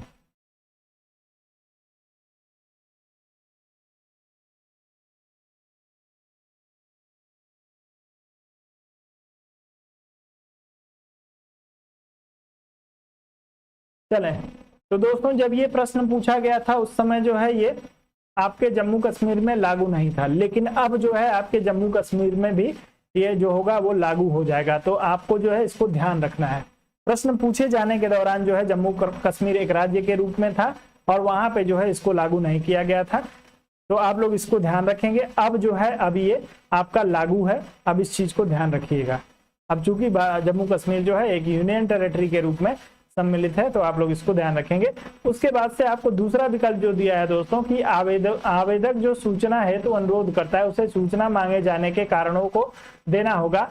ये दोनों आपके जो है दोस्तों सही नहीं है। इस प्रश्न में आप लोग ध्यान रखिएगा, दोनों सही नहीं दिए हुए हैं। आपको जो है सूचना लेने के लिए कारण बताने की आवश्यकता नहीं है। बिना कारण बताए ही जो है आप जो क्या कर सकते हैं जो है वो सूचना ले सकते हैं। आपको जब भी कोई सूचना लेने का जहां कहीं भी मन हो आप जो है वो सीधे फाइल कर सकते हैं। आपसे कोई भी कारण नहीं पूछेगा कि क्यों आप सूचना मांग रहे हैं। बाकी जो है मुख्य सूचना आयुक्त को हटाए जाने का प्रावधान जो है इसमें किया गया है, बिल्कुल है, सही है। और 5 वर्ष की आयु जो है या 65 वर्ष की आयु जो पहले पूरा हो, ये दोनों आपको सही दिया हुआ है। सिर्फ ये जो है ऊपर के 2 आपको इस प्रश्न में सही नहीं दिए गए थे। जब प्रश्न पूछा गया था उस समय सिर्फ एक ही विकल्प आपका सही था, सी विकल्प। इस समय जो है आपका 2 विकल्प सही हो जाएगा। तो आप लोग ध्यान रखिएगा, इस प्रश्न में ए और बी आपके 2 विकल्प सही नहीं है। सी विकल्प के लिए आप लोग बार बार ना करिए। मुख्य सूचना आयुक्त हटाया जाना, मुख्य सूचना आयुक्त के हटाए जाने का प्रावधान जो है आपके सूचना अधिकार अधिनियम में है। मुख्य सूचना आयुक्त को जो है वो हटाया जा सकता है, कहीं कोई समस्या नहीं। आगे बढ़ते हैं। अगला दिया निम्नलिखित में से कौन सा सूचना अधिकार अधिनियम 2005 से संबंधित है। आप लोग बताएंगे दोस्तों कौन सा जो है 2005 अधिनियम से संबंधित है। आपको दिया है लिली थॉमस बनाम भारत संघ, नंदिनी कुमार बनाम छत्तीसगढ़ राज्य, नमित शर्मा बनाम भारत संघ और उपरोक्त में से कोई नहीं। आपको बताना ये है दोस्तों कि आपका जो सूचना का अधिकार अधिनियम है वो सुप्रीम कोर्ट के किस वाद से जो है वो निकला है, आप लोग बताएंगे किस वाद में फैसला दिया गया था दोस्तों कि ये ऐसा जो है एक कानून होना चाहिए, वही आपसे जो है वो पूछा गया है। सभी लोग इस प्रश्न के लिए उत्तर करेंगे और तेजी से उत्तर करेंगे दोस्तों।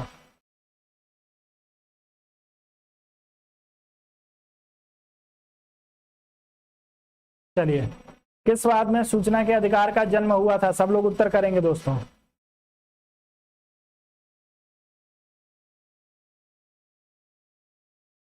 चलिए, तो नमित शर्मा बनाम भारत संघवाद की यदि आप लोग बात करेंगे सी विकल्प की, तो नमित शर्मा बनाम भारत संघवाद में जो है सुप्रीम कोर्ट ने फैसला दिया था कि जो है नागरिकों को सरकार के द्वारा जो कार्य किए जा रहे हैं उसके बारे में जो है वो सूचना देने के लिए जो है वो प्रावधान किया जाए। तो आप लोग इस प्रश्न में सी विकल्प के साथ जाइएगा, उत्तर आपका जो होगा बिल्कुल सही हो जाएगा।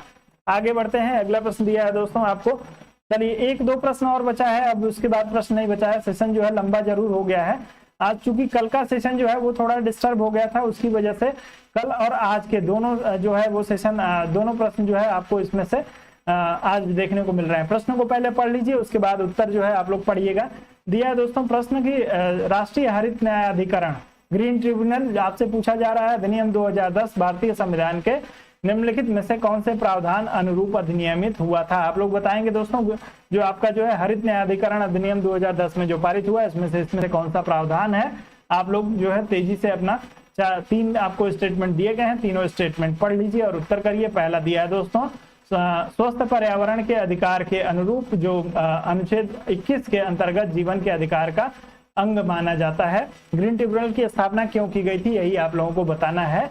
और अनुच्छेद 275 के अंतर्गत अनुसूचित जातियों के कल्याण हेतु अनुसूचित क्षेत्रों में प्रशासन का स्तर बढ़ाने के लिए प्रावधानित अनुदान के अनुरूप। और तीसरा दिया है दोस्तों अनुच्छेद 243 के अंतर्गत जो है उल्लेखित ग्राम सभा की शक्तियों और कार्यों के अनुरूप। आप लोग बताएंगे दोस्तों इसमें कौन सा एक प्रावधान जो है वो आपको दिया गया है, आपके किसके अनुसार जो है वो आपके ग्रीन ट्रिब्यूनल को स्थापित किया गया था।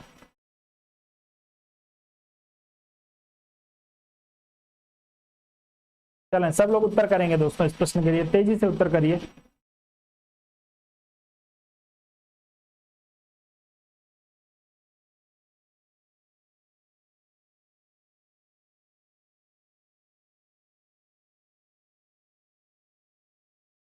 चलिए, तो सिर्फ एक जो है इसमें आपका आधार है दोस्तों, जो है स्वस्थ पर्यावरण के अधिकार के अनुरूप जो है जो अनुच्छेद 21 में के अंतर्गत जीवन के अधिकार के का अंग है, इसी के आधार पे जो है दोस्तों इसी को लागू करवाने के लिए जो है एक अलग से संस्था बनाई गई थी। इस संस्था जो है वो आपके पर्यावरण की सुरक्षा के लिए पर्यावरण का ख्याल रखेगी और इसको जो है 2010 में स्थापित किया गया था। आप सभी लोग ध्यान रखिएगा, जिसको हरित न्यायिक प्राधिकरण कहा जाता है। केवल एक विकल्प जो होगा आपका इस प्रश्न के लिए सही होगा, अन्य किसी विकल्प का चुनाव करने की बिल्कुल आवश्यकता नहीं। अगले प्रश्न पे चलते हैं। आपको दिया है भूमि अधिग्रहण 1894 के संदर्भ में निम्नलिखित में से कौन सा कथन सत्य नहीं है। भूमि अधिग्रहण अधिनियम जो है वो सबसे पहले 1894 में लाया गया था, उसके बारे में आपको बताना है कि कौन सा जो है वो सही नहीं है। इसको ब्रिटिश शासकों ने बनाया था। दूसरा दिया है दोस्तों इसका उद्देश्य भारत में भूमि सुधार प्रक्रिया को बढ़ावा देना था।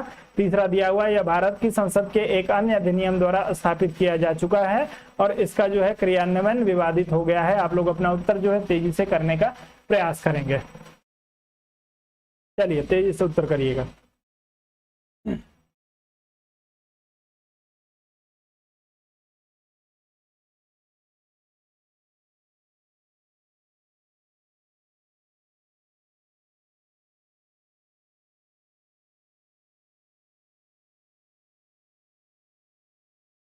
चलिए,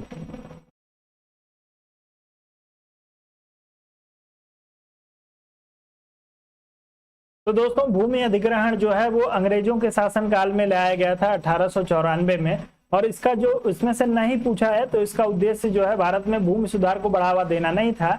इसका उद्देश्य जो है दोस्तों भारत में जो है वो जमीन का अधिग्रहण करने के लिए सरकार अपने व्यक्तिगत कार्यों के लिए या जो है वो सार्वजनिक उपक्रमों की स्थापना हो गई या जो है प्राइवेट फर्म की स्थापना के लिए नागरिकों के अधिग्रहण की बात करती थी, जो 1894 में आपका किया गया था। इसी अधिग्रहण अधिनियम को जो है हम लोगों ने जो है एज इट इज अपना लिया था, भारतीय संविधान में उसको ले लिया गया था और ये भारतीय संविधान में आपके इसी तरीके से आ गया। बाद में जो है दोस्तों आपके यदि लेटेस्ट बात करेंगे तो 2013 में जो है इसमें संशोधन किया गया, भूमि अधिग्रहण अधिनियम 2013। उसमें जो है जो कुछ थोड़े बहुत कुछ बदलाव किए गए, फिर से जो है उसमें पुनः संशोधन किया गया आपके 2015 में। तो 2 बार इसमें संशोधन भी हो चुका है, 2013 और 2015 में। आपका उत्तर इस प्रश्न में बी विकल्प के लिए सही हो जाएगा।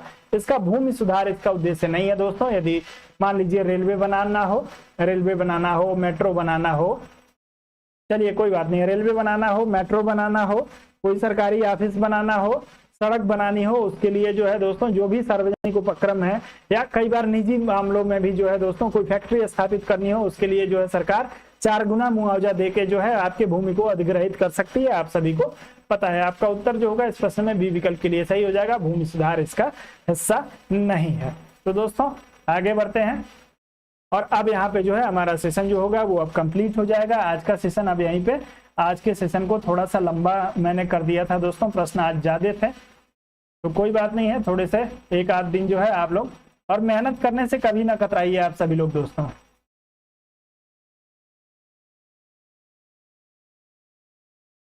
चलिए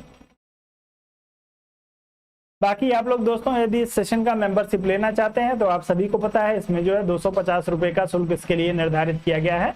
250 रुपए का भुगतान करके आप लोग जो है मेंबरशिप जरूर ले लीजिए दोस्तों, आपके लिए बहुत फायदेमंद होगा। आपको जो है 7007701847 इस नंबर पे भुगतान करना है। इसी नंबर पे भुगतान करिएगा। आप लोग गूगल पे आपके जो है फोन पे या भीम के माध्यम से आप लोग पेमेंट कर सकते हैं। जैसे ही पेमेंट कर देंगे उसके बाद से नियमित रूप से आप लोगों को जो है वो मिलने लगेगा।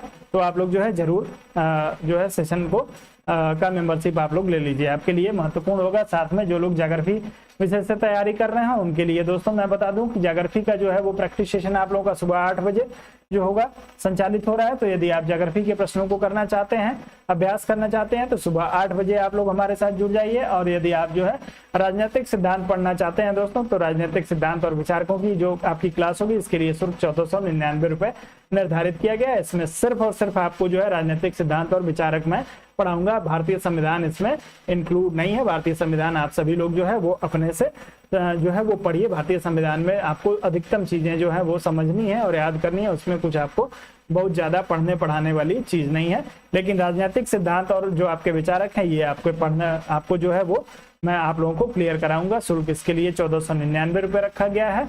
ये आपके लाइव स्टडी इलाहाबाद का जो मोबाइल एप्लीकेशन है उस पर ये आपको क्लास मिलेगी। तो दोस्तों आप लोगों को जो है वो कैसी लगी क्लास आज की, आप लोग एक बार जरूर बताएंगे।